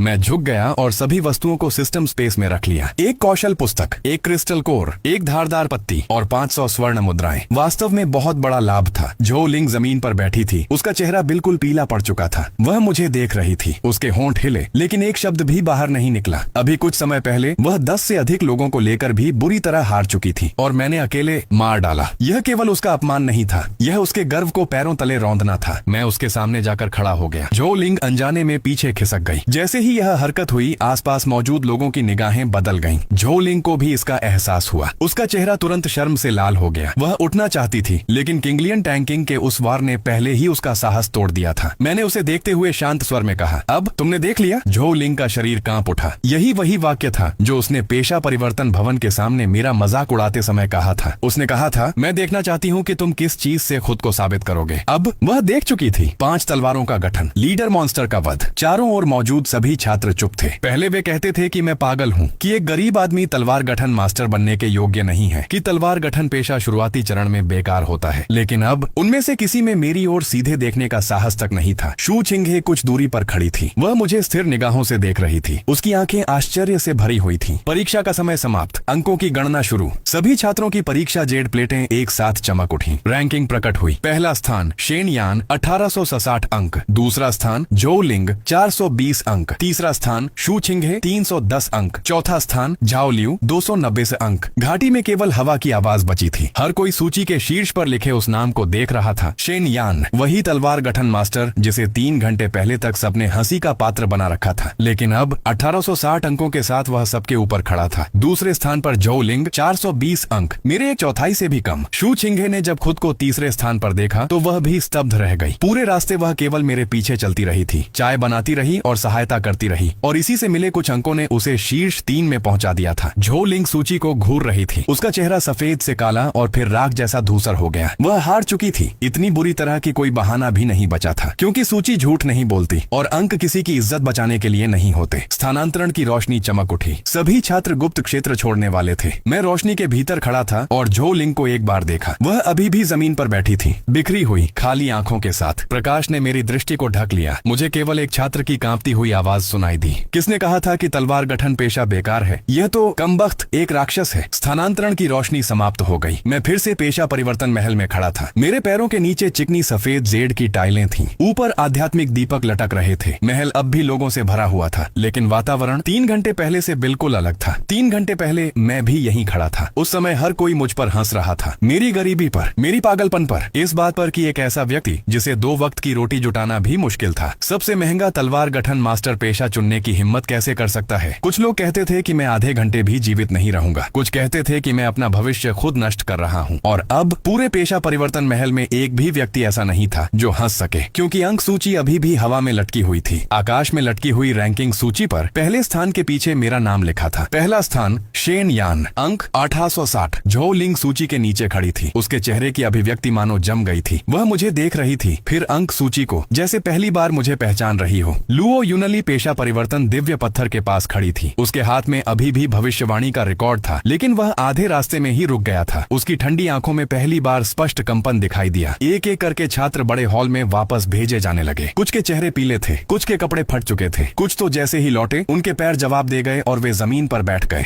लेकिन लौटने के बाद उन्होंने सबसे पहले खुद को संभालने के बजाय ऊपर रैंकिंग सूची की ओर देखा और फिर एक एक करके चुप हो गए। किसी ने सूची को घूरते हुए सूखे गले से कहा, शेन यान पहला स्थान? क्या उसने अभी अभी तलवार गठन मास्टर का पेशा नहीं चुना था? एक तलवार गठन मास्टर इतने अंक कैसे प्राप्त कर सकता है? जल्द ही उन छात्रों में से कुछ जिन्होंने गुप्त क्षेत्र में उस युद्ध को अपनी आंखों से देखा था, धीमी आवाज में बोले, किंगलियन टैंकिंग, उसे उसी ने मारा था। पास खड़े लोग तुरंत मुड़ गए। क्या कहा? उस छात्र ने गहरी सांस ली। ऐसा लग रहा था कि वह अभी तक उस दृश्य से बाहर नहीं निकल पाया था। झो लिंग ने 10 से अधिक लोगों को इकट्ठा किया था। रक्षा, अग्रिम पंक्ति, उपचार, दूर से हमला, सब मौजूद थे। शुरू में उन्होंने वास्तव में किंगलियन टैंकिंग को दबा दिया था, लेकिन जब लीडर मॉन्स्टर उन्माद में गया, पूरी टीम टूट गई। झो लिंग लगभग उसकी दरांती के नीचे मर ही गई थी। वह यहाँ तक बोलकर रुक गया और अनायास मेरी ओर देखने लगा। उसकी आवाज और धीमी हो गई। फिर शेन यान ने अकेले लड़ाई संभाली। 5 तलवारों का गठन और एक ही वार में किंगलियन टैंकिंग का सिर काट दिया। जैसे ही ये शब्द गिरे, पूरा पेशा परिवर्तन महल मानो मौन में डूब गया। जिन लोगों ने वह दृश्य अपनी आंखों से नहीं देखा था, वे सभी वहीं जड़ हो गए। मुझे देखने वाली उनकी निगाहें संदेह से आश्चर्य में और फिर किसी अनकहे भय में बदल गईं। झो लिंग भी वापस भेज दी गई। जमीन पर उतरते समय उसके कदम लड़खड़ा गए। उसका शानदार वस्त्र कई जगहों से फट चुका था। उसके कंधे पर अब भी तलवार की रोशनी द्वारा छोड़ा गया खून लगा हुआ था। उसका चेहरा बेहद बदसूरत था। 3 घंटे पहले का वह आत्मविश्वास से भरा झो परिवार का युवा स्वामी और यह वर्तमान रूप, 2 बिल्कुल अलग लोग लग रहे थे। महल में मौजूद कई लोगों ने अनजाने में उसकी ओर देखा। झो लिंग का चेहरा तुरंत और काला पड़ गया। उसे सबसे अधिक डर इस बात का नहीं था कि वह हार गई, बल्कि इस बात का था कि हर कोई जान चुका था कि वह हार गई। और वह भी उस व्यक्ति से जिसका उसने सबके सामने मजाक उड़ाया था। लोग धीरे धीरे फुसफुसाने लगे, क्या जो लिंग ने नहीं कहा था कि शेन यान आधे घंटे भी नहीं टिक पाएगा? अब शेन यान पहला है और वह दूसरी। अच्छी तरह देखो, उसके अंक तो शेन यान के चौथाई से भी कम है। सुना है उसकी बिजली वाली फाइल भी शेन यान ने तोड़ दी थी। तोड़ दी नहीं, लगता है शेन यान ने उसे अभ्यास के लिए इस्तेमाल किया था। जो लिंग ने अचानक सिर उठा लिया। उसकी आंखें इतनी अंधेरी थीं कि डर लगता था। वे छात्र तुरंत चुप हो गए, लेकिन उनके चेहरों की अभिव्यक्ति सब कुछ बता रही थी। पहले वे जो लिंग से डरते थे, अब भी वे जो परिवार की शक्ति से डरते थे, लेकिन उनके दिलों में जो सम्मान था वह पहले ही टूट चुका था। शू चिंघे अंततः मेरी ओर आई। उसका चेहरा जटिल भावों से भरा हुआ था। शेन यान, किंगलियन टैंग किंग को सच में तुमने मारा था? मैंने उसकी ओर देखा। हाँ, शू चिंघे ने गहरी सांस ली, जैसे वह कुछ पूछना चाहती हो, लेकिन शब्द होंठों तक आकर वापस चले गए। लुओ यूनली भी मेरे पास आ गई। अब उसकी आंखों में पहले जैसा तिरस्कार नहीं था, न कोई निराशा, न यह भावना कि मैंने गलत रास्ता चुना है। अब उसकी आंखों में केवल गंभीरता थी। शेन यान, तुमने गुप्त क्षेत्र में जो इस्तेमाल किया वह 3 प्रतिभा तलवार गठन था। शुरुआत में और बाद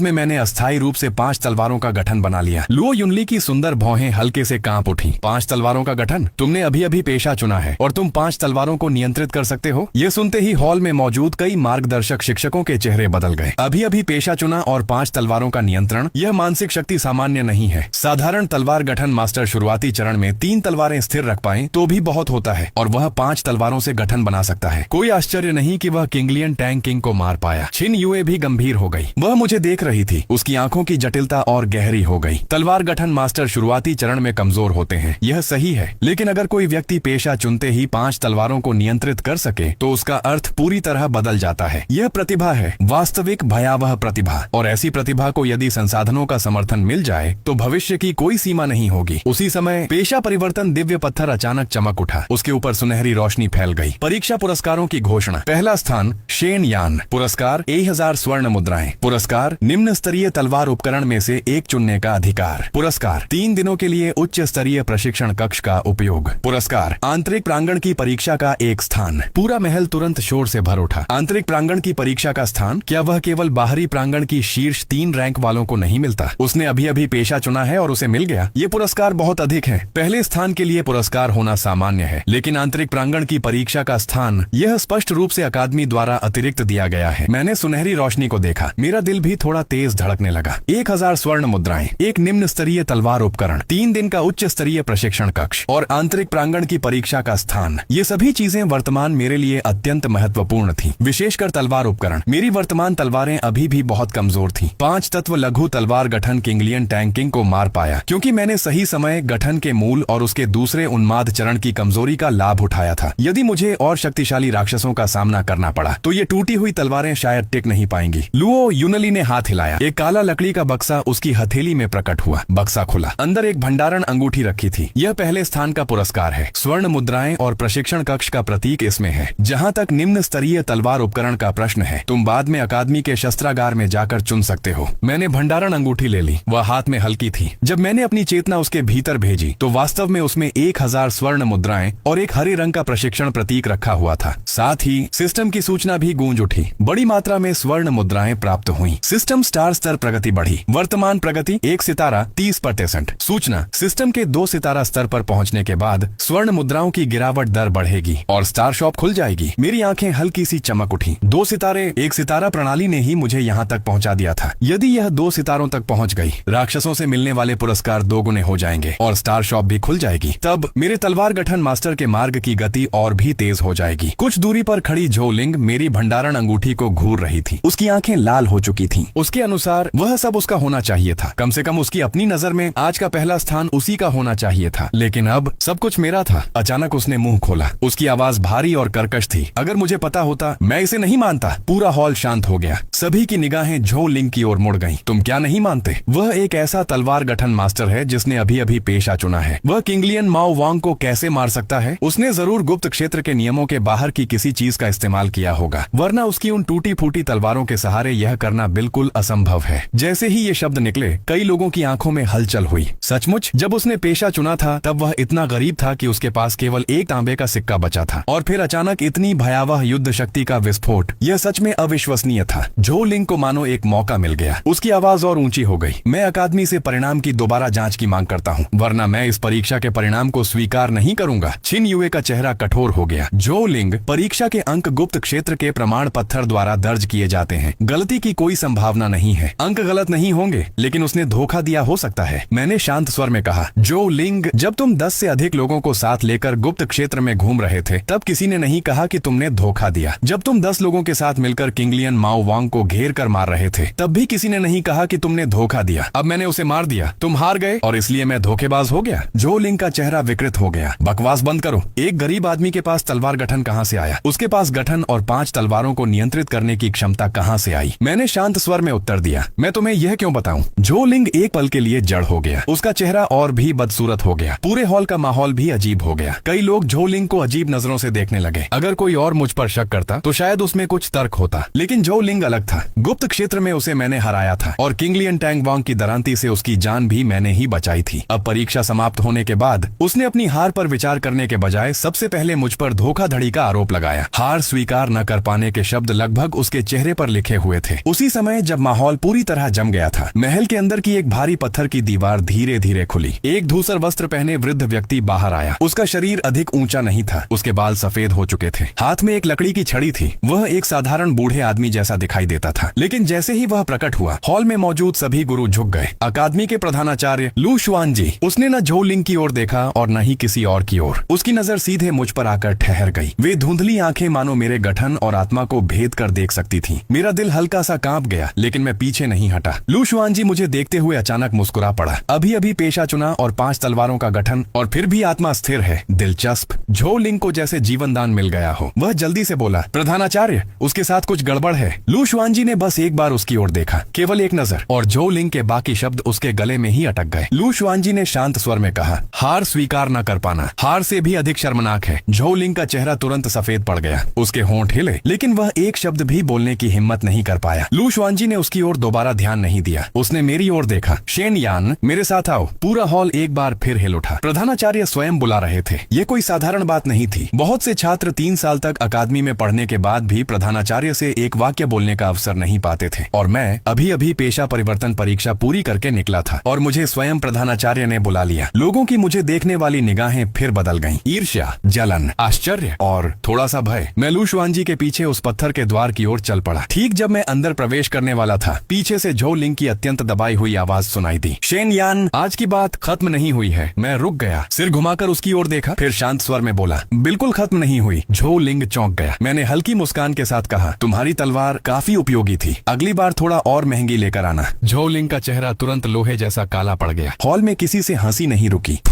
फिर उसने जल्दी से अपना मुंह बंद कर लिया। मैंने और ध्यान नहीं दिया, सीधे पत्थर के द्वार के भीतर चला गया। द्वार के पीछे कोई साधारण कमरा नहीं था, बल्कि एक छोटा सा प्रमाण कक्ष था। जमीन पर जटिल चिन्ह और रेखाएं खुदी हुई थीं। चारों ओर की दीवारों पर तलवारें लगी हुई थीं। हर एक तलवार पर समय के निशान मौजूद थे। कुछ आधी टूटी हुई थीं, कुछ पर जंग लगी हुई थी, कुछ की धार काली पड़ चुकी थी, लेकिन उनसे निकलने वाली आभा मेरी उन टूटी हुई तलवारों से न जाने कितनी गुना अधिक शक्तिशाली थी। लू शुआन जी धीरे धीरे गठन कक्ष के केंद्र तक गए और रुक गए। उन्होंने पीछे मुड़कर नहीं देखा। शेन यान, बाहर के लोग केवल यह देख पाए कि तुमने किंगलियन टैंग वांग को मार गिराया, लेकिन यह बूढ़ा आदमी इससे भी ज्यादा जानना चाहता है। क्या तुम वास्तव में गठन को समझते हो? मैंने कुछ नहीं कहा। लू शुआन जी ने अपनी लकड़ी की छड़ी उठाई और धीरे से जमीन पर टिकाई। धम! गठन कक्ष की जमीन अचानक चमक उठी। चारों ओर की दीवारों पर लगी प्राचीन तलवारें एक साथ कांपने लगीं। 2 तलवारें, 3 तलवारें, 5 तलवारें, 10 तलवारें, कुल 12 प्राचीन तलवारें दीवारों से अलग होकर हवा में उठ गईं। वे धीरे धीरे घूमती हुई अंततः सभी मेरी ओर मुड़ गईं। 12 तलवारों की भयंकर आभा लहर की तरह मेरी ओर टूट पड़ी। मेरी आस्तीनें तलवारों की हवा से फड़फड़ाने लगी। लू शुआन जी ने घूमकर मेरी ओर देखा। उनकी आंखों में पहली बार परीक्षा लेने की झलक थी। यह 12 अवशिष्ट तलवारों का गठन है। मैं तुम्हें चोट नहीं पहुंचाऊंगा, लेकिन यदि तुम इसे नहीं तोड़ पाए तो यह सिद्ध करेगा कि आज लीडर मॉन्स्टर का वध केवल तुम्हारा भाग्य था, और यदि तुम इसे तोड़ पाओ तो मैं स्वयं तुम्हें वह उपहार दूंगा जिसकी एक वास्तविक तलवार गठन मास्टर को आवश्यकता होती है। 12 प्राचीन तलवारों से एक साथ तलवार ऊर्जा फूट पड़ी। वे एक साथ नीचे दबने लगी। उसी समय सिस्टम का संदेश अचानक मेरी आंखों के सामने प्रकट हुआ। अधूरा गठन पहचाना गया। 12 अवशिष्ट तलवारों का गठन। विश्लेषण असंभव। क्या गठन चिन्हों का अनुमान लगाने के लिए ऊर्जा खर्च की जाए? मैंने उन 12 तलवारों को देखा और मेरे होंठों पर हल्की मुस्कान आ गई। प्रधानाचार्य जानना चाहते थे कि क्या मैं वास्तव में गठन समझता हूँ, लेकिन उन्हें नहीं पता था मुझे सबसे कम डर किस चीज से लगता है। पैसे खर्च करके गठन तोड़ने से। 12 प्राचीन तलवारें हवा में लटकी हुई थीं। उनकी धारें मेरी ओर थीं। गठन कक्ष का तापमान जैसे अचानक बर्फीला हो गया। दीवारों के आध्यात्मिक दीपक तलवार ऊर्जा के दबाव से हल्के हल्के कांपने लगे। जमीन पर बने गठन चिन्ह एक एक करके चमक उठे। सुनहरी रेखाएं पत्थरों की दरारों के बीच से होकर गुजरती हुई अंततः मेरे पैरों के नीचे आकर मिल गईं। मैं गठन के केंद्र में खड़ा था। मेरे कपड़े तलवारों की हवा में फड़फड़ा रहे थे। लू शुआनजी अपनी लकड़ी की छड़ी थामे गठन के बाहर खड़े थे। उनकी आंखें शांत थीं, लेकिन भीतर एक गहरी अपेक्षा छिपी हुई थी। वह किंगलियन अकादमी के प्रधानाचार्य थे और यहाँ सबसे अधिक गठन को समझने वाले व्यक्ति भी। वह देखना चाहते थे क्या आज किंगलियन टैंग वांग को मारना केवल भाग्य था या मैं वास्तव में तलवार गठन को समझता था। 12 तलवारें एक साथ गूंज उठी। तलवारों की धाराओं का दबाव समुद्र की लहरों की तरह टूट पड़ा। मेरी हथेली में रखा गठन पट्ट गर्म होने लगा। सिस्टम का संदेश फिर उभरा। अधूरा गठन पहचाना गया। 12 अवशिष्ट तलवारों का गठन। गठन स्तर निम्न स्तर की चरम अवस्था। स्थिति अपूर्ण। क्या गठन चिन्हों के अनुमान के लिए स्वर्ण मुद्राएं खर्च की जाए? मैंने मन ही मन कहा, अनुमान करो। 300 स्वर्ण मुद्राएं खर्च। गठन चिन्हों का विश्लेषण शुरू। अगले ही पल मेरे सामने की दुनिया बदल गई। जो गठन चिन्ह पहले अत्यंत जटिल लग रहे थे, वे मेरी दृष्टि में एक एक करके खुलने लगे। गठन की रेखाएं एक दूसरे से जुड़ी हुई थीं। 12 तलवारों के बीच के संबंध भी मानो किसी पर्दे के हटने के बाद स्पष्ट हो गए। कहाँ मृत्यु बिंदु था, कहाँ जाल का स्थान, कहाँ सहायक बिंदु था और कहाँ गठन की आंख। सब कुछ धीरे धीरे सामने आने लगा। कुछ ही क्षण बाद सिस्टम ने फिर सूचना दी। विश्लेषण पूर्ण। 12 अवशिष्ट तलवारों के गठन में कुल 3 कमजोरियां हैं। 1, दक्षिण पश्चिम का मृत्यु द्वार, जहां तलवार ऊर्जा अत्यधिक भारी है और प्रवाह असंतुलित है। 2, 7वीं तलवार में हल्की कंपन, जो झूठी गठन आंख है। 3, वास्तविक गठन आंख पूर्वी पर्वतीय घाटी में स्थित है। वहां कोई तलवार नहीं है। मेरी आंखें हल्के से चमक उठी। वहां कोई तलवार नहीं है। मैंने पूर्व दिशा की ओर देखा। वहां कुछ भी नहीं था। जमीन पर केवल एक बहुत ही हल्की तलवार की रेखा दिखाई दे रही थी। यदि सिस्टम ने विश्लेषण न किया होता तो कोई भी उस स्थान में कुछ असामान्य नहीं देख पाता। 12 तलवारें हवा में थीं। हर व्यक्ति की नजर स्वाभाविक रूप से उन्हीं तलवारों पर जाती, लेकिन असली गठन आंख तलवारों में नहीं थी, बल्कि उस स्थान पर थी जहां कोई तलवार नहीं थी। लू शुआनजी का यह तरीका वास्तव में अद्भुत था। उन्होंने देखा कि मैं काफी देर से स्थिर खड़ा हूं, तो शांत स्वर में बोले, क्या हुआ, डर गए? मैंने सिर उठाया। नहीं, मैं बस देख रहा हूं कि यह गठन वास्तव में कहां टूटा हुआ है। लू शुआनजी की भौहें हल्के से उठ गईं। ओह, तो क्या तुम्हें कुछ दिखाई दिया? मैंने उत्तर नहीं दिया, क्योंकि उसी समय 12 अवशिष्ट तलवारों में से पहली तलवार बिजली की तरह मेरी ओर आई। उसकी धार जगह जगह से टूटी हुई थी, लेकिन उसकी गति अत्यंत तेज थी। उसने सीधे मेरे हृदय की ओर वार नहीं किया, बल्कि मेरे कंधे की ओर, मानो उसमें दया दिखाई गई हो। लेकिन मैं जानता था, यदि पहली तलवार दाईं ओर से वार कर रही थी, तो असली घातक हमला पीछे से आने वाला था। मैंने बिना सोचे अपना शरीर आधा कदम बाईं ओर झुका लिया। उसी क्षण दूसरी प्राचीन तलवार मेरी पीठ के पीछे से गुजर गई। उसकी ठंडी धार मेरी त्वचा को छूते हुए निकल गई और रोंगटे खड़े कर देने वाली ठंड छोड़ गई। यदि मैं अभी पीछे हटता तो सीधा दूसरी तलवार से टकरा जाता। लू शुआनजी की आंखों में आश्चर्य की झलक उभरी। अच्छी प्रतिक्रिया है। मैंने उत्तर नहीं दिया, क्योंकि तीसरी और चौथी तलवार पहले ही ऊपर और नीचे से मेरे पैरों का रास्ता बंद कर चुकी थी। मैंने हाथ उठाया। सिस्टम स्पेस से 5 तलवारें एक साथ बाहर निकल आईं। जैसे ही वे प्रकट हुईं, गठन कक्ष की कई प्राचीन तलवारें हल्के हल्के गूंज उठी, मानो वे मेरा मजाक उड़ा रही हों,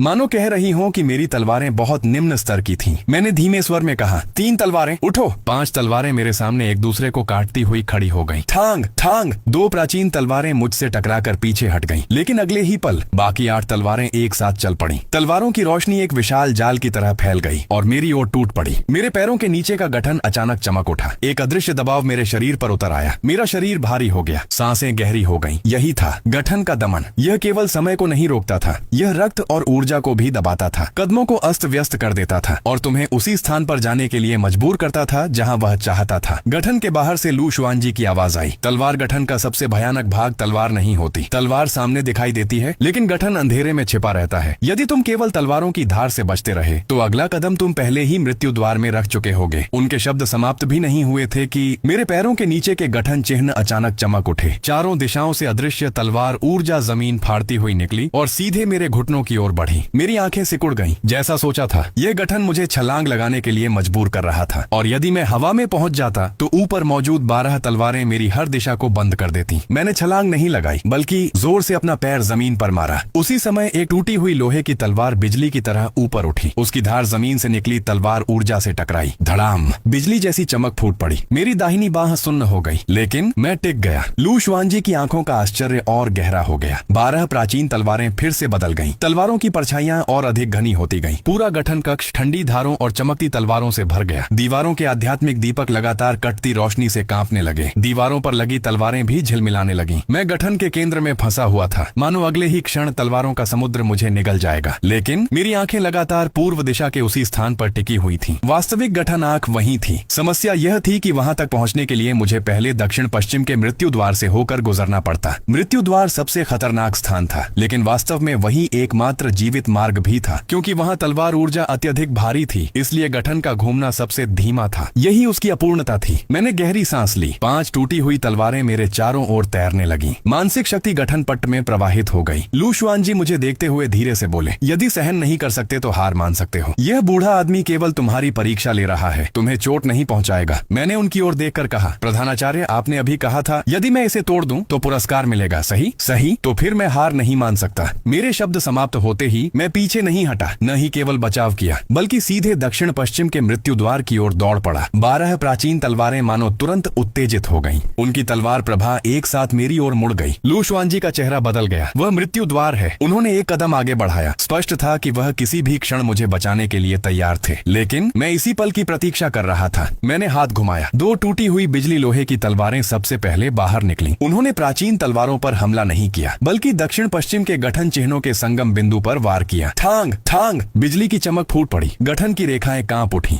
12 प्राचीन तलवारों की गति एक पल के लिए धीमी हो गई, और यही एक पल पर्याप्त था। मैं तलवारों की रोशनी के बीच की दरार से निकल गया। एक तलवार ऊर्जा मेरी बाह से छूकर निकली। मेरी आस्तीन फट गई। त्वचा पर एक पतली रक्त रेखा बन गई। दर्द हुआ, लेकिन गहरा नहीं था। मैं रुका नहीं। तीसरी टूटी हुई पवन लोहे की तलवार अचानक उड़ गई, सीधे उस खाली स्थान की ओर। लू शुआनजी की पुतलियां अचानक सिकुड़ गईं। तुमने देख लिया? मैंने उत्तर नहीं दिया, केवल धीमे स्वर में कहा। 3 प्रतिभाओं का एकीकरण। तीनों तलवारें हवा में मिलकर एक तलवार प्रभा बन गईं और पूर्व दिशा में 3 कदम आगे वार कर दिया। वहां स्पष्ट रूप से कोई तलवार नहीं थी, कोई गठन चिन्ह नहीं था, कुछ भी असामान्य नहीं था। लेकिन जिस क्षण तलवार प्रभा गिरी, पूरा गठन कक्ष गूंज उठा। वो सी जमीन के नीचे छिपी हुई गठन आंख प्रकट हो गई। तेज प्रकाश फूट पड़ा, मानो धरती के भीतर दबी हुई कोई धड़कती हुई धमनियाएं हों। 12 प्राचीन तलवारें एक साथ कांप उठी। मैंने हाथ नीचे दबाया। टूट जाओ। वो सी तलवार प्रकाश सीधे गठन आंख में धंस गया। गठन की रेखाएं विस्फोट के साथ बिखर गईं। 12 प्राचीन तलवारें हवा में रुक गईं। फिर शक्ति खो चुकी वस्तुओं की तरह एक एक करके दीवारों के नीचे गिर गईं। तक तक, गठन कक्ष फिर शांत हो गया। जमीन के गठन चिन्ह धीरे धीरे मंद पड़ गए। पूर्व दिशा के खाली स्थान के पास केवल मैं खड़ा था। मेरी बाह पर एक हल्का सा घाव था। लू शुआनजी अपनी जगह खड़े रहे। उन्होंने कुछ नहीं कहा। उनकी निगाह पहले मेरे पैरों पर गई, फिर मेरे चेहरे पर। पहली बार उनकी आंखों में परीक्षा लेने का भाव गायब हो चुका था। उसकी जगह एक गहरा आश्चर्य था। बच्चे, यह गठन आंख थी। तुमने केवल एक बार देखने के बाद ही असली गठन आंख खोज ली। मैंने 5 तलवारें वापस बुला ली। सिर्फ किस्मत अच्छी थी। लू शुआनजी मुस्कुराए। अभी अभी पेशा चुना और 5 तलवारों से लीडर मॉन्स्टर का सिर काट दिया। पहली बार 12 अवशिष्ट तलवारों का गठन देखा और छिपी हुई गठन आंख भी खोज ली। अगर यह किस्मत है तो यह किस्मत कुछ ज्यादा ही अच्छी है। मैंने कुछ नहीं कहा। ज्यादा बोलने से गलती होने की संभावना थी, और लू शुआनजी जैसे न जाने कितने वर्षों से जीवित बूढ़े लोमड़ को यह भी पता था कि हर व्यक्ति के पास अपने रहस्य होते हैं। जब तक वह रहस्य अकादमी को नुकसान नहीं पहुंचाता, वह पूछताछ नहीं करेंगे। वह दीवार के पास गए। हाथ उठाया। एक गहरे हरे रंग का तलवार बक्सा दीवार के गुप्त खांचे से उड़कर बाहर आया। वह बड़ा नहीं था, मानो किसी प्राचीन लकड़ी से बनाया गया हो। उसकी सतह पर 7 पतली रेखाएं उकेरी गई थी। वह पुराना दिखाई देता था, लेकिन उससे हल्की तलवार ऊर्जा निकल रही थी। लू शुआनजी ने वह बक्सा मेरी ओर बढ़ाया। यह अर्धचंद्र तलवार बक्सा है, निम्न स्तरीय तलवार गठन मास्टरों के लिए विशेष। यह 7 तलवारों को संजोकर उनका पोषण कर सकता है और तुम्हारे नियंत्रण के मानसिक दबाव का कुछ भाग भी कम कर सकता है। मैंने तलवार बक्सा हाथ में लिया। वह आश्चर्यजनक रूप से भारी था। लंबाई केवल एक बाह जितनी थी, लेकिन ऐसा लग रहा था जैसे मैं कोई विशाल पत्थर उठा रहा हूँ। तुरंत सिस्टम की सूचना उभरी। उपकरण पहचाना गया। अर्धचंद्र तलवार बक्सा। श्रेणी निम्न स्तरीय उत्कृष्ट। प्रभाव 1, 7 तलवारों को संग्रहित और पोषित कर सकता है। प्रभाव 2, गठन स्थापित करते समय मानसिक ऊर्जा की खपत कम करता है। प्रभाव 3, मरम्मत योग्य। मेरी आंखें चमक उठी। यह सचमुच अच्छी वस्तु थी। मेरे लिए यह किसी साधारण निम्न स्तरीय तलवार से कहीं अधिक उपयोगी थी। लू शुआनजी ने फिर एक जेड की तलवार निकाली। वह धूसर सफेद रंग की थी। उसके भीतर हल्के प्रकाश बिंदु तैर रहे थे। इस जेड तलवार के भीतर 7 सितारा गठन का एक टुकड़ा है। यह पूरा गठन नहीं है, लेकिन तुम्हारे वर्तमान 3 प्रतिभा तलवार गठन से कहीं अधिक शक्तिशाली है। तुम इसे पूरा कर पाओगे या नहीं, यह तुम्हारे ऊपर निर्भर है। मैंने जेड तलवार ली। सिस्टम फिर गूंज उठा। गठन का खंड पहचाना गया। 7 सितारा गठन, पूर्णता 30%। गठन विश्लेषण द्वारा पूर्ण किया जा सकता है। मेरा दिल तेज धड़क उठा। दूसरों के हाथों में यह केवल एक टूटा हुआ टुकड़ा था, लेकिन मेरे हाथों में यह संभवतः एक पूर्ण गठन बन सकता था। लू शुआनजी धीरे से बोले, शेन यान, तलवार गठन मास्टर केवल पैसा फेंकने वाला पेशा नहीं है। प्राचीन गठन ही उसकी आत्मा है। पैसा तुम्हें तलवारें दिला सकता है, लेकिन गठन की समझ नहीं खरीद सकता। मैंने मन ही मन सिस्टम के संदेश की ओर देखा। असल में ऐसा पूरी तरह सही भी नहीं था, लेकिन बाहर से मैंने गंभीरता से सिर हिलाया। यह छात्र समझ गया। लू शुआनजी ने गहरी निगाह से मुझे देखा। कल शस्त्रागार में जाओ। पहले स्थान का पुरस्कार, निम्न स्तरीय तलवार चुनने का अधिकार, अर्धचंद्र तलवार बक्से के साथ। यदि तुम्हें एक उपयुक्त मुख्य तलवार भी मिल जाए तब तुम्हारा तलवार गठन वास्तव में आकार लेगा। मैंने सिर झुकाया। धन्यवाद प्रधानाचार्य। लू शुआनजी ने हाथ हिलाया। जाओ, 3 दिनों का उच्च स्तरीय साधना कक्ष व्यर्थ मत करना। आंतरिक प्रांगण की परीक्षा से पहले कम से कम 7 तलवारों के नियंत्रण को प्रवेश स्तर तक पहुंचा देना। मेरा मन हल्का सा हिल गया। आंतरिक प्रांगण की परीक्षा? लू शुआनजी शांत स्वर में बोले। तुम्हें आंतरिक प्रांगण की परीक्षा का स्थान मिला है, लेकिन स्थान केवल योग्यता है। 3 दिन बाद आंतरिक प्रांगण के लोग तुम्हारा मूल्यांकन करेंगे। यदि तुम उनकी परीक्षा पार नहीं कर पाए तो यह स्थान वापस ले लिया जाएगा। मैंने आंखें सिकोड़ ली। 3 दिन बाद? ठीक है। लू शुआनजी ने मुझे गहरे अर्थों से देखा। और जो लोग इस बार तुम्हारी परीक्षा लेने आएंगे, जरूरी नहीं कि वे सामान्य परिवारों से आने वाली प्रतिभाओं को पसंद करते हो। मैं समझ गया। आंतरिक प्रांगण में भी गुटबाजी थी। आज मैंने झोउ लिंग को कुचल दिया था। झोउ परिवार इतनी आसानी से चुप नहीं बैठेगा। 3 दिन बाद की परीक्षा शायद बिल्कुल शांत नहीं होगी, लेकिन मुझे डर नहीं लगा, बल्कि मैं थोड़ा उत्साहित था। 3 दिन, अर्धचंद्र तलवार बक्सा, 7 सितारा गठन का टुकड़ा, एक निम्न स्तरीय तलवार, उच्च स्तरीय साधना कक्ष और भविष्य में खुलने वाली सिस्टम की दुकान। इतना सब मेरी शक्ति को एक और स्तर तक बढ़ाने के लिए पर्याप्त था। मैं अर्धचंद्र तलवार बक्सा पकड़े हुए गठन कक्ष से बाहर निकल गया। पत्थर का द्वार धीरे धीरे खुला। पेशा परिवर्तन महल की सभी निगाहें तुरंत मुझ पर आ गिरी। झोउ लिंग अभी तक नहीं गया था। वह भीड़ के बीच खड़ा था। उसका चेहरा अंधेरा था। जब उसने मेरे हाथ में अर्धचंद्र तलवार बक्सा देखा, उसकी पुतलियां अचानक सिकुड़ गईं। स्पष्ट था, वह समझ गया था कि यह कोई साधारण वस्तु नहीं है। उसकी आंखों में ईर्ष्या लगभग छिप नहीं पा रही थी। मैं उसके पास से गुजर गया। मैंने उसकी ओर देखा तक नहीं, और ठीक उसी क्षण सिस्टम की सूचना अचानक गूंज उठी। अर्धचंद्र तलवार बक्से और 7 सितारा तलवार गठन के खंड की संगतता अत्यंत उच्च है। यदि 7 सितारा तलवार गठन को पूरा कर लिया जाए तो तलवार बक्से की छिपी हुई क्षमता सक्रिय की जा सकती है। क्या अवशिष्ट खंड के प्रारंभिक विश्लेषण के लिए ऊर्जा खर्च की जाए? मेरे कदम एक पल के लिए रुक गए। मैंने पीछे मुड़कर झोउ लिंग की ओर देखा। वह अभी भी वहीं खड़ा था। जब उसने देखा कि मैं उसकी ओर देख रहा हूँ तो उसे लगा कि मैं कुछ कहने वाला हूँ। उसका चेहरा तुरंत और भी गहरा हो गया। क्या देख रहे हो? मैं मुस्कुराया। कुछ नहीं, बस अचानक एक बात याद आ गई। बेहतर होगा कि तुम जल्दी अंदर चले जाओ। झोउ लिंग एक पल के लिए स्तब्ध रह गया। मैं तलवार बक्सा अपनी बाहों में लिए मुड़ गया और वहां से चला गया, क्योंकि 3 दिन बाद मुझे एक बेहतर परीक्षण पत्थर की आवश्यकता होगी, और झोउ लिंग जैसी किसी बड़े कुल की युवती। सीजन 1 पूरा हो गया है। सीजन 2 जैसे ही आएगा